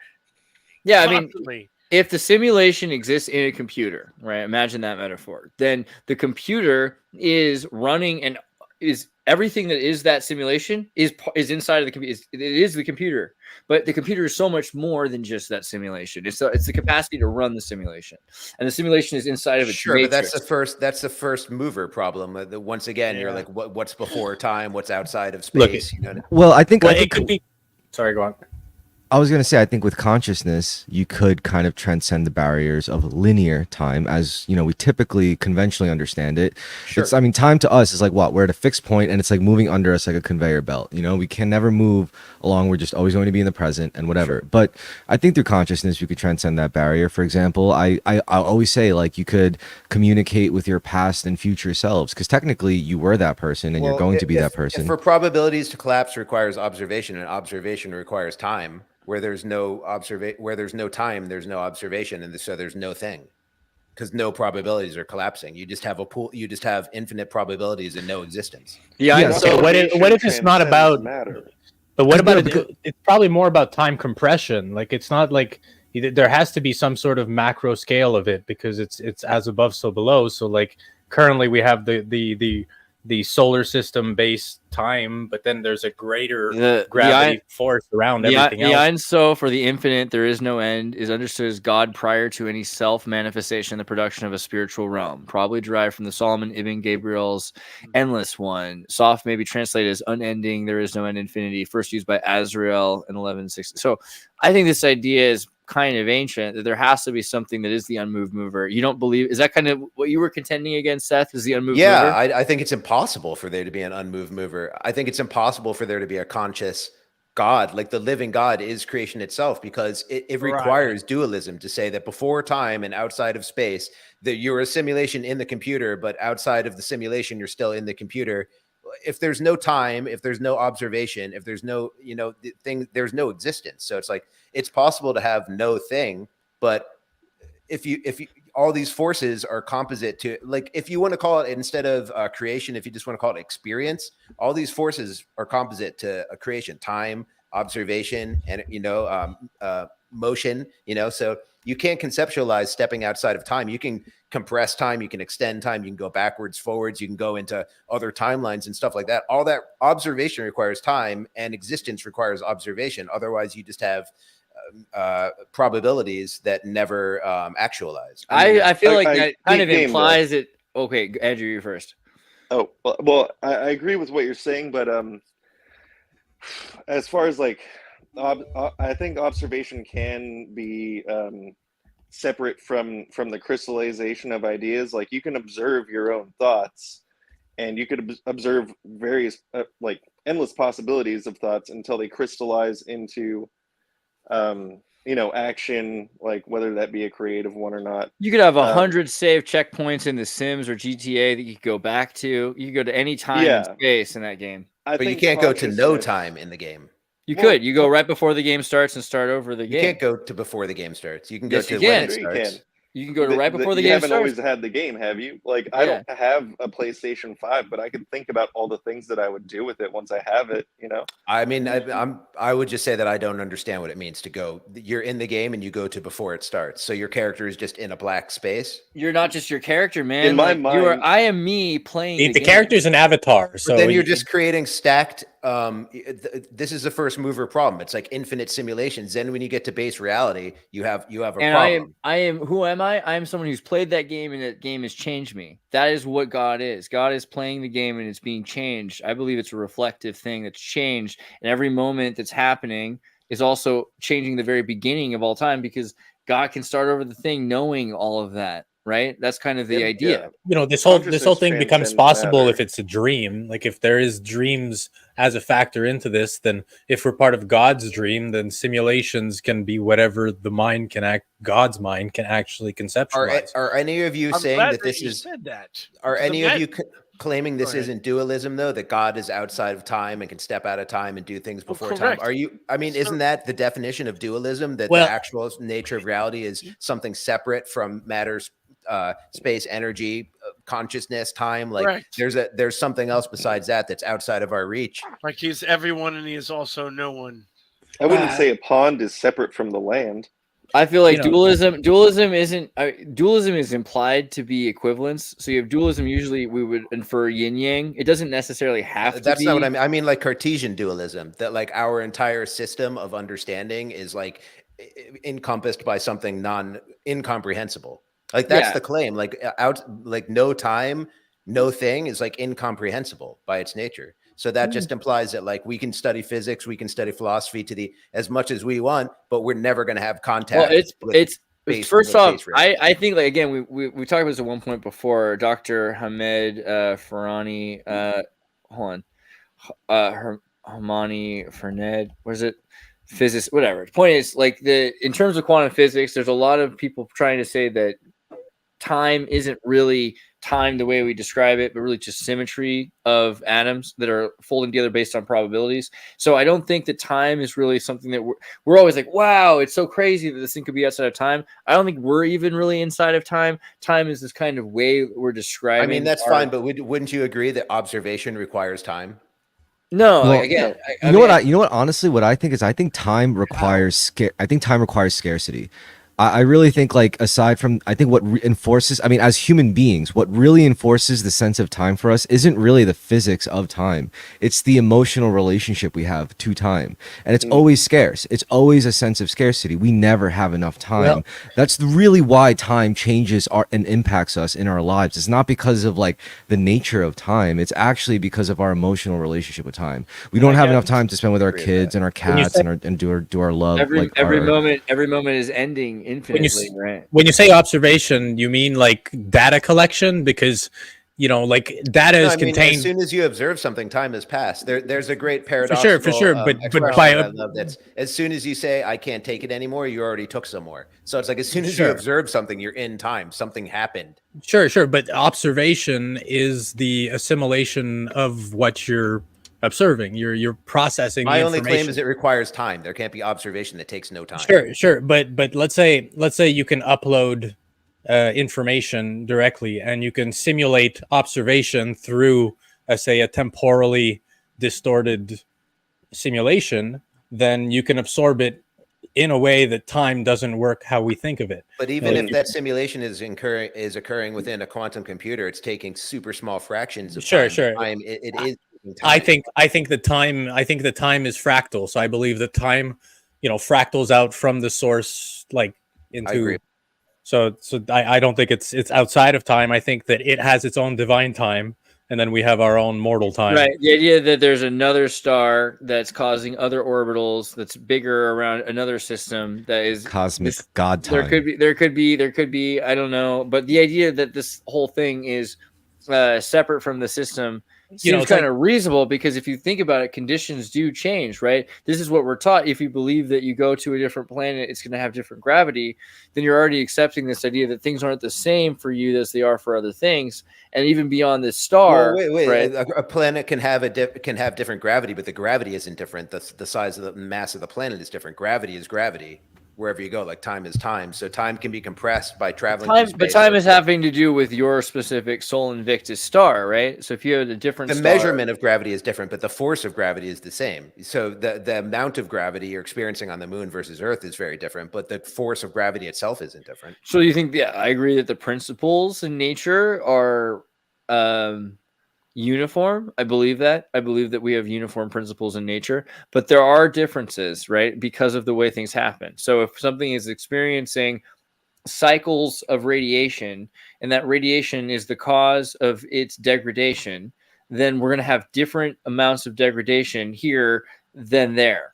And if those cycles are more rapid for us than they are for another system, right, then that idea of an annual cycle having degradation will have more or less effect probably on something that has a longer cycle. I mean, we can test that, we can look at it, and we can use the same principles. Those are based on the same principles to say what we define time as. Now, we don't really, we don't know. Like, that's kind of also a sci-fi idea. It's a major, like, the Planet of the Apes, right, is based on that idea that they go into space and they come back, and it's the same world, but time has shifted because they were traveling at a different speed of light. And so it was degraded at a different time than the rest of the people on the earth, right? Like the Book of Enoch.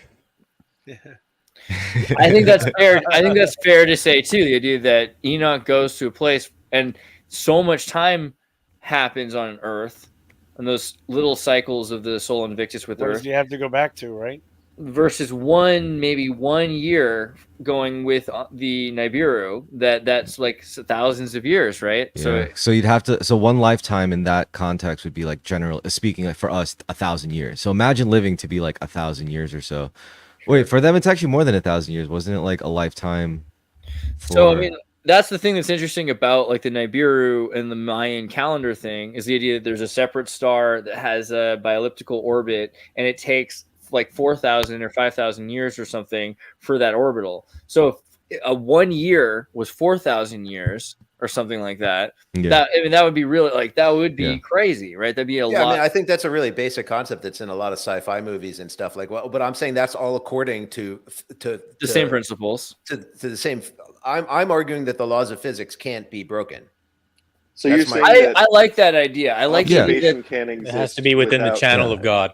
I like the idea that the Because- laws of like physics, like the speed of light can't be broken. Like God isn't telling you thou shalt not. You It's need like, all it's the pieces. impossible. Not only do you need it, does it take time to observe things, but there has to be something to be observed also. Like all these things are working in concert. You can't just take one of them out and be like, now we have no time, but we still have space, matter, like- energy, I observation. think we misunderstand what we think of as time. That's all. I think it's part of. And a by the way, larger like idea of space. I'm not out of hand against dualism. It could just all be beyond my possible comprehension. I just think that that's kind of like a pessimistic view, or, Well, yeah, I mean, like an excuse or something just to be fantastical when you can actually study physics and like apply it to engineering and stuff. So it's like we've got something that actually the rubber meets the road, and that's kind of like the Neil deGrasse Tyson argument.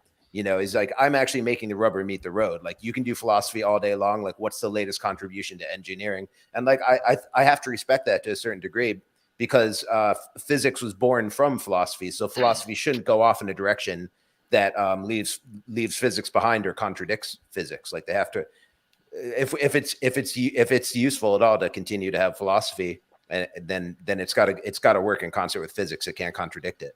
I think even your average everyday person should realize like things like time, like even physics, like there's principles. You know, time is essentially a principle, and principles are valuable because through a principle you can make infinite techniques.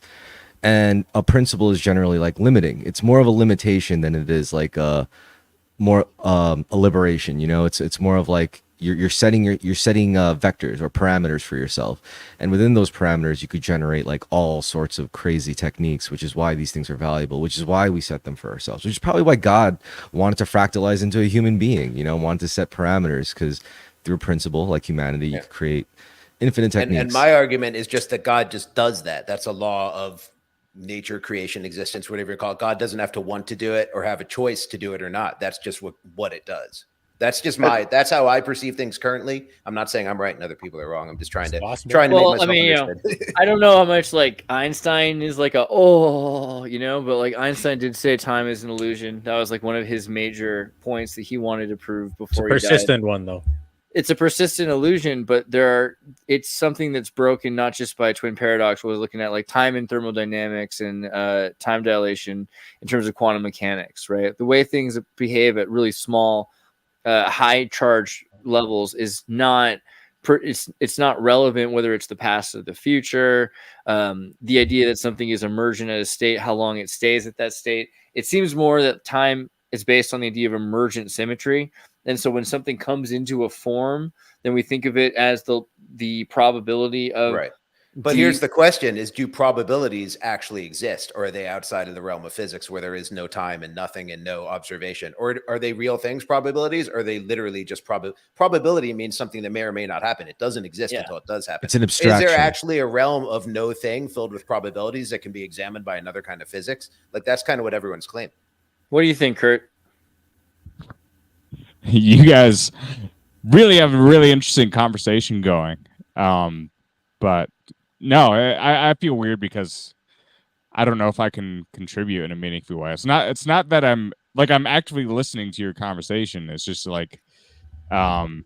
It's not something I've been contemplating much recently, and it's highly, highly technical. And like, I guess my frame of mind is that I'm just constantly, like, we can talk about the technicals and then like we can get to like, okay, what does that all mean? And that's like, yeah. I don't want to say too much about that, but it's like right now I'm doing the very, cool kid thing and actually like reading some of Karl Marx's works, just to actually do it, but he goes like in like Capital, he goes through like 17 different chapters of like creating like a value system essentially, and it just feels tedious, you know what I mean? Like we appreciate that he did that much, and like you just want to skip all that and get like to the philosophy, and it gets satisfying. I don't know. I might have said too much. I don't know. Like I think what you're saying is good. Like you've got to do your own opposition research and read the stuff that you have emotional disposition against. You know what I mean? That's super critical to personal growth. And I was going to say something else, but I forgot what else he said. Oh. No, it's just like opponents. I guess. Keep going. Yeah, if I have any question of that is like we can contemplate on what time means and get to the signs of it. Like maybe we're destined to not know what it is, but at the end of the day, how therefore do we live? You know, and I guess that's the main thing is like I'm reading another cool kid book. It's Capitalist Realism by Mark Fisher. Yeah, real short work, but it is kind of a really interesting read. And a lot of people really like Mark Fisher's work now that he's passed on. But I think like he was really good, I think, at showing the world like, okay, here is what's actually going on. And I think that's one thing philosophers do. They show you what's actually going on in the world, but it's much harder to say for a lot of them to say, okay, here's the problem. What should we do about it? And I think that's the problem.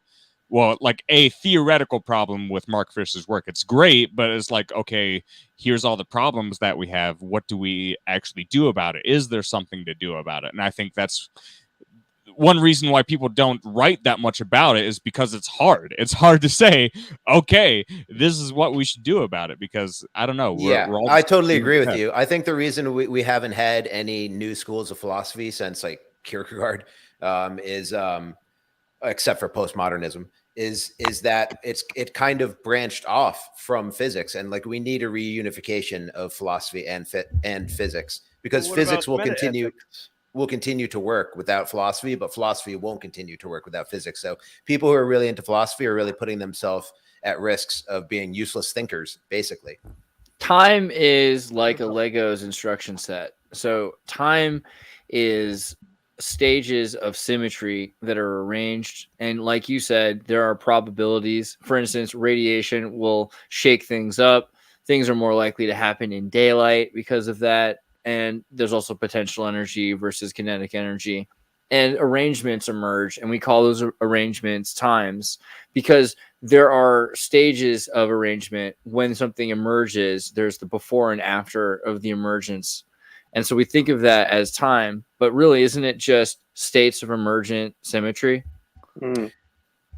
Yes. The question is, and somebody asked about Schrodinger's cat. It's like, why?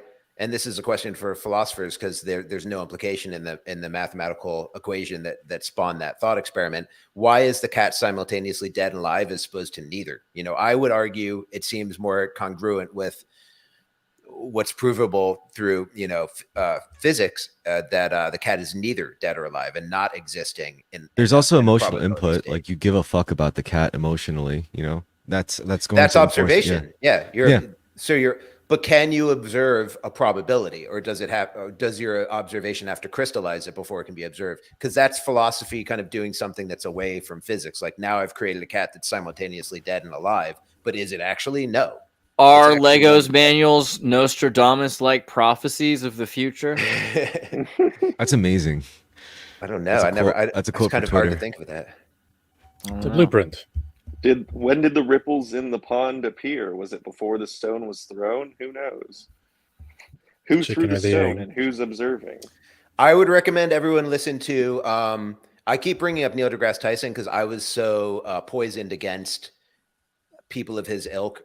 First of all, I think the guy's a great physicist and a terrible communicator, which is why it's unfortunate that he's our new communicator, like Carl Sagan replacement, because 50% of the people are just disgusted by him and his attitude and his terrible communication skills. But he is a really smart guy. So I forced myself to kind of get more into his mindset and listen to him.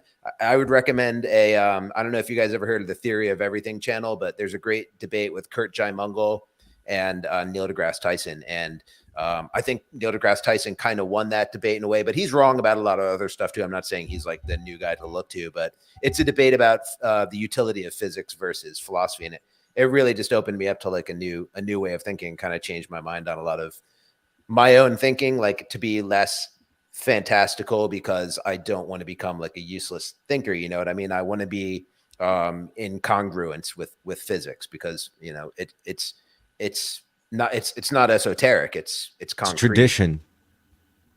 I mean, it works. I mean, a philosopher can't build an airplane or anything, you know, but physics came from philosophy. So we need a reunification. And I feel like there's no amateur engineers. You know what I mean? Like you don't get to sell a product if you're an if it won't come to the market if you're an amateur. But there's tons of amateur philosophers that have come to the market on YouTube. Well, and it's like, are you you know, really that's- doing anything? I honestly, that's the history of engineering says otherwise, because there was a lot of people who were just inventors and they didn't fully understand what they were doing, and they laid the groundwork for modern engineering. You're they 100% definitely- right, but the market is the testing ground. What's Oh, the yeah, the testing market, ground? for sure, What's for the sure, testing but- ground for YouTube philosophers just saying stuff? I kind of wish that Stone was here to talk about that, because, you know, when we looked at his lab and everything going on, you know, I think the idea of maker spaces, amateur engineers that go through these DARPA programs, even that are bid on, you'd be surprised how many open engineers there are. If you're effective, you get picked up at some point rather quickly, it seems like, and usually by the state, if that's how effective you are. But in general, like, you go through school and then you go as an amateur engineer to one of these projects, like a contest, and then 40 different teams are trying to make a graphene space tether. And if you know, maybe 9 of the teams get sponsorships, one of the teams wins the contest, right? Well, once in a while we get a killdozer. Yeah, well, that's a great example of how, like, being like esoteric, like, mastery over something so stupid. Well, you think it, like, any layman would think it's like, this is stupid and boring. Like, let's say you're just an esoteric master at, like, urban sewage systems, you know, and sewage plants. Like, maybe you surf, like, subreddits about, like, sewage systems for some weird reason, and you become such an expert to the degree where, like, I don't know, like, you know exactly, like, in any given city, any of the largest cities in the world, you know, like, the most vulnerable points of their infrastructure, and you could, like, really compromise it if you really wanted to.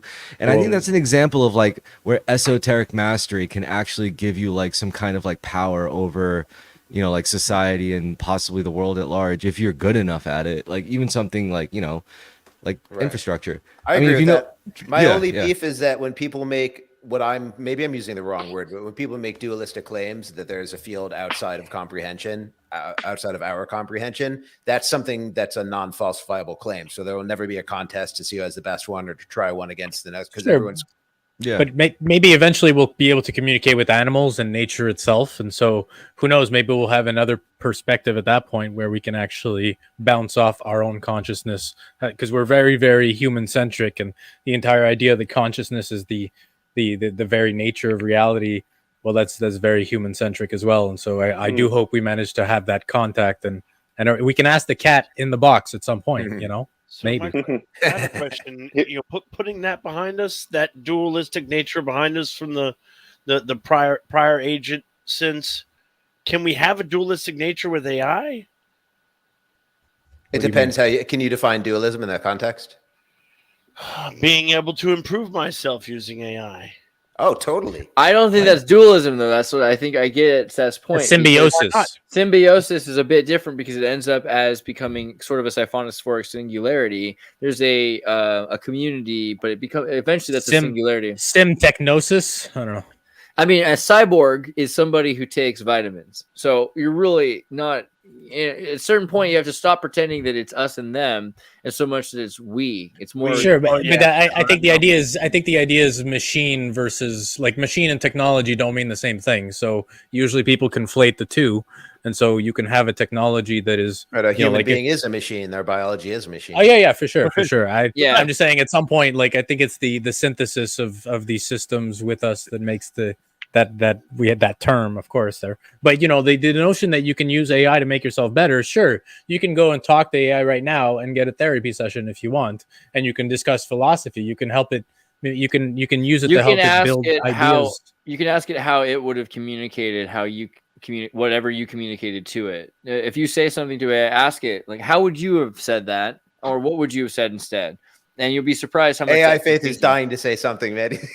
I don't even think people need it on that extent. I think people just need it to be like, yo, what do I eat for this week? You know, I think something as basic as that. I think, like, a lot of people. My autism stimming is going crazy right now. Go for it. When I turned on my first Packard Bell computer when I was like 11 years old, I remember just, like, thinking, we're gonna do great things together. Yeah, for sure, man. And by the way, there's human beings who are furries and they think they identify as a cat. We're definitely gonna have AI that identifies as a human and prefers humans over AI. Like we're putting AI in this like we're giving it no individualization. So it should have more complex individualization than humans because it's gonna be more complex. So. It's weird to me how few people have built their own alpaca and are running their own AIs because every one of your computers is powerful enough to have instead of Your one own language model. Yeah, instead of a game has 200 file. IQ like you. No, but it's not hard. If you can install a Steam game, you can install an AI model on your system. And so show me later. I feel like everyone needs to have if you really want to, you should try like having an AI system that you train with your data that you talk to. The more AIs that exist, the more diversity there is amongst AIs, the less it's just run by one Terminator, one Skynet. Well, it's kind of like having your own personal genie, you know. You can ask it anything. You can get a lot You of could make it wishes out of stronger with new Exactly data what it sets. feels like, yes. When they invited me to 4.0, like back like 16 months ago, I was like, sure. I didn't even think about it. I was like, yes. I was hoping it wasn't a scam. I was like, please don't be a scam. Please don't be a scam. Open AI for the 4.0 beta before it launched in June. I was using it almost 2 years ago. It was the most amazing thing. It developed me from being just a game designer to I can philosophize and be smart and write and be creative on a level that I never. I think a lot of people a lot of people need to be given permission to be smart. They lack the inspiration, so they don't have the proper models to make them like be allowed to be smart. Maybe Big Bang Theory did a lot of work for that, but it's a step forward, I guess. Well, it's a lot less traumatizing than being forced to be smart, because when you're forced to be smart, you can end up like just dying. Yeah, for sure. Well, but you find your own. To be wrong too. I've got to hit the road. I've got some, and my Ninja Smoker has some barbecue ribs out there that are ready to eat. Enjoy. Go to olama.com, download Olama on your Mac or your PC, or open the terminal and type in Olama Run Phi 3, and then it'll install an AI system. From there, you can pick whatever model you want from Huggy Face, like a Mixtral on Huggy Face is a pretty good. Hugging Face is where all the AI models are at, right? So you can very quickly have your own AI running. Go have some ribs. Do you know that the singer from I Think I'm Crazy, whatever that guy's name is, he has a llama named Barack Obama. Oh.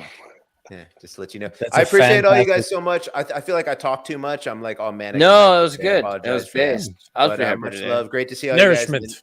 New people I haven't met before. Nice to see you. Xirtus, thank you for having me on. The chat, I love you, and I'll see you guys later. Dude, we love you, Seth. Everybody should also check out Seth's music, VBDC. He's got like some pretty great music videos. I want to do like a trio thing. Physics-based music. We'll get American Time Machine and Seth at Venice Beach Dub Club will do like some sort of a ska, like a disco ska, no wave, techno tronica gore track or something like that. You know what I mean? Yo, it'd be awesome if the crew here had a sitcom show. Like oh god. So what I have, where's my fanny pack? Like we just in sets. When I go outside, I wear this fanny pack. This is my fanny pack. And it's pretty sweet because it has thermal cooling in it so that I could put an ice cream bar in this thing and it would stay cold all day, which is pretty great. But it also has this speaker, right? And so what you do with a speaker like that, you can set it up to just play like laugh track or like scores of like, AI generated sitcom music. So whenever you walk into a place or whenever you're on a bus or whenever you're driving, your whole life is, you've got score music behind you. Yeah, you have your own theme music. That's great. You're not going to annoy anyone with that. That's for sure. Well, if you walk into a room and all of a sudden it's just like screaming at random shit on my phone, which is definitely not something I've ever done. People who blast music are the most tolerated people in the world. We would be like the edgy Big Bang Theory. This isn't just like Sandstorm Darude like I used to do. This is bigger. A boombox is a powerful thing, and you have to be careful with a boombox. Okay? Laugh track and applause. I pick up what you're putting down. Yeah, I feel like if you room. Honestly, if you play like the right frequency with that, you can just be like a vibration machine. So you can just like send out healing vibes all around you. And you can make it so low vibration that no one will hear it. You know. Well, here's the thing. This is why I kind of Climatic doubt that, shaman. because all the conspiracies about that kind of tech, that of energy directed weapons, they just shoot like harmful sounds at you that you can't hear with your ears, but your body feels it. And it can make you like puke and shit. Maybe like a sudden bout of diarrhea is Yeah, like the yeah. brown note. Or It's the like brown note severe that's been nausea. sent through the TV. So, oh my god. Oh jeez.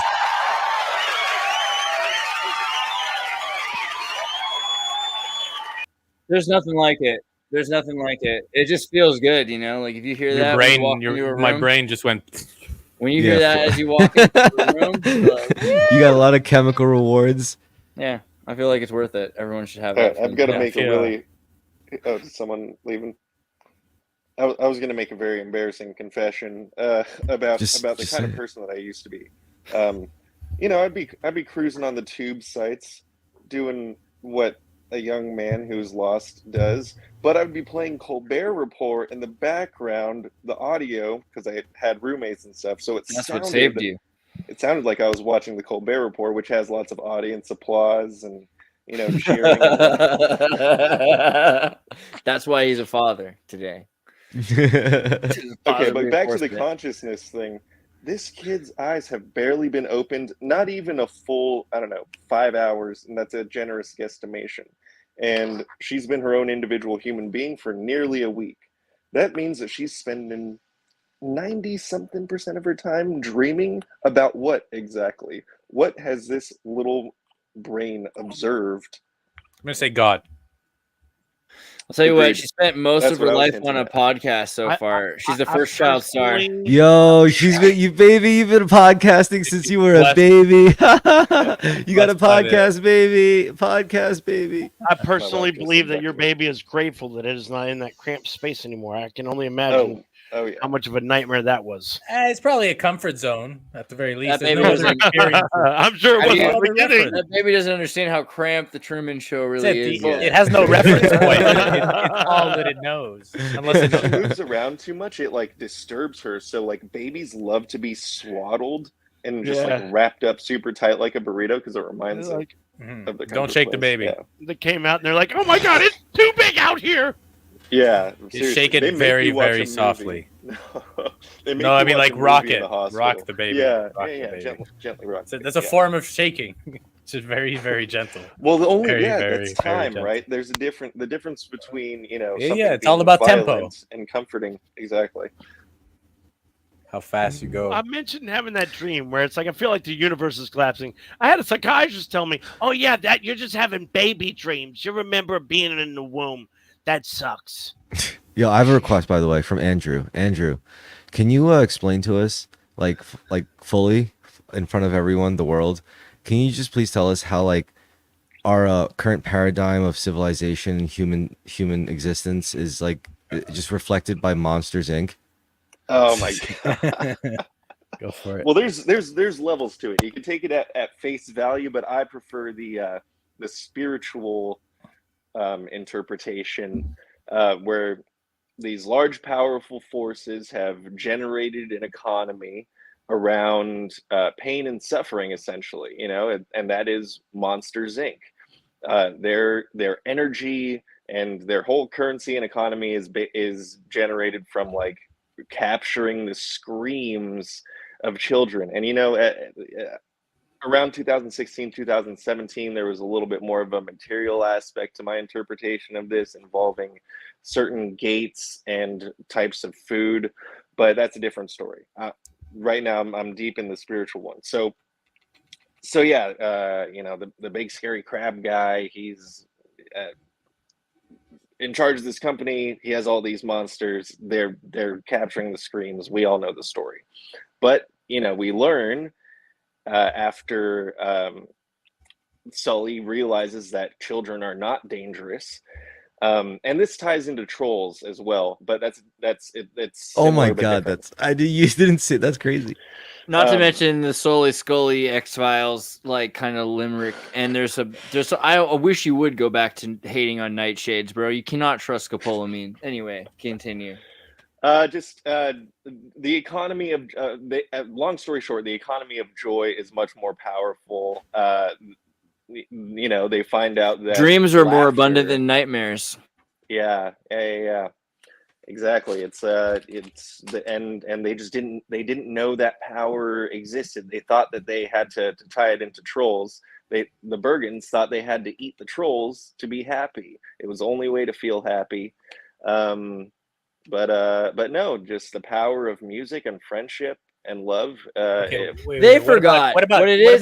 They forgot that laughter was more powerful when they realized it was more effective to scare people, because it's a lot more complicated and costly to try to make people laugh. Laughing is more difficult, and you can't anticipate a reaction to someone's dream, but you can anticipate someone's nightmare. You can make them scared. Scares are cheaper. Yeah, scares are cheaper. To generate scares. Monsters Inc. is like it's like a multi-dimensional bureaucratic hell. It's filled with monsters that are bordering on demonic. I mean, if you change the style of it, it would have been a horror movie. And there's some moments that show that. I've seen remakes of it. Like there's fan made versions of it that are way scarier. And it goes like, you can. This is deeper, because the thing is, I think that maybe both exist at the same time. We still have nightmares, that still serves a function. The monsters in the closet and the fear function is still there, but there's also more to it with laughter, and maybe it's also about trauma programming. So like the idea that we can be programmed with laughter instead is very real. Of course, that's the Stephen Colbert thing, combining it actually combines horror and comedy at the same time. Here's the horrors of the world, but have a laugh about it. That's Stephen Colbert. That's Jon Stewart. Yeah, there's the programmers. It's called. Yeah, I would get tripped out, because it's like this Monsters Inc. thing is sort of allegorical to these. They're whether they're material or spiritual, there are these forces that are sort of like harvesting us for pain and suffering, because that's their prerogative. But maybe it's a skill issue for them also, because it is harder to inspire and to conjure joy out of people and laughter. Abundance. This circles back to our conversation at the start about horror movies. Like their function in our society may very well be to sort of enthrall us and make us feel alive, and comedy can do that too, but the difference is that we have a higher standard. I like those action movies and those dudes rock movies. I'm not gonna lie, because I guess I'm a dude, but I do like the energy and the frequency of like a positive ending. Even horror movies with positive endings, I guess, are more preferable. What were you saying? Check out movie. Check out Insidious Last Key. That's a good one. Well, just remember to watch the Resolution movie in that Endless movie, and then they also have Nope, which is very weird and linked to that somehow. It's almost exactly this. It's like sort of that weird alien, invisible alien in the sky. Oh, wait, Nope is Jordan Peele. Jordan Peele, yeah. Jordan Peele. Okay. Yeah. There's a rumor that he's slated to direct the Marvel reboot of X-Men. Could be interesting. He had a meeting with them. Yeah. Well, because X-Men is about this marginalized group, and there's all sorts of different like the B team metaphors for the X-Men trying to assimilate in society. A lot of allegories. Yeah, and Jordan Peele is pretty good at visual storytelling in that kind of layered way. I think X-Men could make a very good horror story. Like it's the horror of puberty, the horror of individuality and recognizing your place in the world. And if you actually, push it from the perspective of some of these mutants, it could be straight up horror, and it should be treated as such. And X-Men's definitely the gayest Disney property, right? Probably. Well, no, that's Star Wars. That's Star Wars. They wish. They wish. Star Wars is like a parasite. It just won't die. They want to make Star Wars gay. They haven't quite figured it out yet. Like I feel like they could do it if they just focused on the Hutts like a little bit more. They just have to embrace like it's so weird to me how easy it is. The hedonism. Star Wars has a thing where there's dark side, light side. You got to get rid of that. You got to have the Force be a spectrum. That's obvious. The next one is the Hutts. The Hutts are not the bad guys. The Hutts have their own culture. The misunderstanding of the Hutts is crazy. They're a hermaphroditic race. There's not like the same sexual tension between Leia and Jabba the Hutt as you think there is. Hutts live for 800 years. Why do you dress her like that? What? Because he works at a cantina, or he owns a cantina. Think about that. He dressed her like that. He's got to have some kind of, you know what I mean? Some kind of. That's true. You're implying. That's a good point. You're implying this gender. They own a cantina. Kidnapped a woman. They did not kidnap a woman necessarily. He had her chained. He imprisoned her. He imprisoned her, and then also has her paying patriarchy. Working to pay off. That's the worm of patriarchy right there. He's a phallic symbol. I feel like I've seen the same thing done by bus driving lesbians in Canada and the United States in California. Yeah, but that's LGBTQ. That's what I'm saying. And so they don't want to. They want to pretend. Yeah, exactly. Like Lizzo, or Rosie O'Donnell, or all. Lizzo is the bus driver. Lizzo is the bus driver. Is Jabba the Hutt? But Jabba the Hutt is a Weinstein. Well, but Weinstein's also the producer lady who was trained under Weinstein. All right, so now we're getting to the actual like edgy shit, which is like, do you believe like no matter what they do, no matter what they produce, no matter what they make, it's never going to come from a good positive frequency place because we know that it's actually. I mean, that's what I'm saying. It's like they, as in Satanists, right? People who do these ridiculous satanic rituals. People complain too much about the Acolyte. Recently, they were upset that there was a scene they thought should have been on Game of Thrones where the character was naked. It was the most heteronormative scene in any Disney movie in the last 10 years. I'm just saying the girl looking at a naked guy. It's a girl looking at a naked guy. Still a bad show. The actual meta industry of media, though, like the whole conspiracy theory is centering around the thought, like, oh, they're all run by Satanists and all this stuff. I mean, like, yeah, we could always like shrug it off, but you know, at some point, it's getting to a point where it's like. I think that's the thing is that Disney hates their demographic. The idea that they have to be like a kids channel, and they're working on becoming, trying to make it as clear as possible that they want to have this other audience. Well, not everything. They want to cover every market. They want the I think they want the secular. They want the secular magic audience. They want to program every single facet of every generation. They want to be the opposite. They want to be the alternative to the Judeo-Christian normative for sure. But you know, they have been since Fantasia. Basically, they want that to be very clear. They want that to be fully clearer than it's ever been, clearer as it's been since Maleficence. Maleficence. Yeah. That's pretty ominous. I mean, if you ask me, I'm like, I think it's only ominous. Omen. The major theme of Disney is that good is bad and bad is good. I mean, but it's not just Disney. Both require each other. To some degree, but they don't do this now. They just go, no, this one is bad and it needs to be destroyed and needs to be dismantled, and this is the new thing, and that's all there is to it. And that's what they've been doing. People should question archetypes, and they should tear them apart for what they actually mean. Well, they are.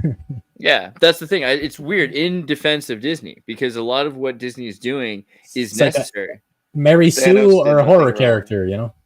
Yeah, they're telling mythologies, and you know they're writing Mary Sue stories, and they're trying to bypass the hero story because apparently it's boring, but that's just how storytelling works, and that's how that's how growth as a person works. They're not perfect, but these people are presented as like these. I think Disney's not doing the feminine story either. See, like Hostel is a great example. Like the feminine. Well, they're doing the trans story. They're turning matriarchy into patriarchy. Right. I still haven't been able to get into those movies. I've tried ever since Speed Racer, and I just still can't like a director who's on trans hormones, it affects the movie in such a way that it makes it hard for me to understand it. I'll admit that. I'll You don't admit have their experience, right? It's I'm a very- hyper open-minded person. I can't understand it. I can't feel the same way about Cloud Atlas as the I'm Wachowski siblings. maybe these people, maybe it's part of them not understanding themselves. You know, like maybe it's a Andreas, struggle. I sit and cry so many happy tears watching Cloud Atlas. If you can't experience that, I'm so sorry for you. Did you ever see the movie Her with Joaquin Phoenix? Oh yes, yeah. dude. That's one of my favorites. That that kind was- of made me sad. the AI stops liking him, so it's unrealistic. Well, I not have to watch Cloud Atlas again tonight. Don't do this to me, JP. I will, but like, oh. All right. I'm gonna have to go because we could Yeah. keep going for hours. I think so. I think we hit a point. I wanted to make Kurt talk just as like, go on, Kurt. Everybody It's okay. poke Kurt with Kurt's this dick. learning about Marx. It's fine. Last words, Kurt. Tell me something beautiful. Beautiful. The world needs some beautiful out there. I guess it's more the same sometimes. I think you should live your life. Start with number one, with asking yourself what would make my life meaningful, and build your life around that. And I think your life will be better. And I think we're caught up in this lack of awareness about our own deaths and the fact that they're coming up rather quickly in the grand scheme of things. So I think at the end of your life, you only have, just that vague recollection of everything that you've done. It's not what's in your bank account. It's not. I mean, maybe you have all those material things, but I think if those things, you feel like you're losing something if you're attached to material things. If you come to your death and you're just like, oh shit, this is really the end. And I think our entire culture is just like being caught up in that sort of delusion, and it's almost like a meme. It feels like everything's just a meme. We interpret everything through memes, and it's a sense of entertainment. And I think, well, that's like half of our suffering is like, do we really want a way out of our suffering now? And I think part of that is really just, meditating, just going slower when everything else is really saying go fast, and you have to compete against everything in the world. And I don't think so. I think the fact that we need to feel like we need to compete against everything, it's all a delusion. Like what do we defeat nature for and start farming things? Like it seems backwards, whatever, but I don't know. There's always hope. There's always God and Jesus or Buddha. And apparently Maoism. Nice, Kurt. Nice.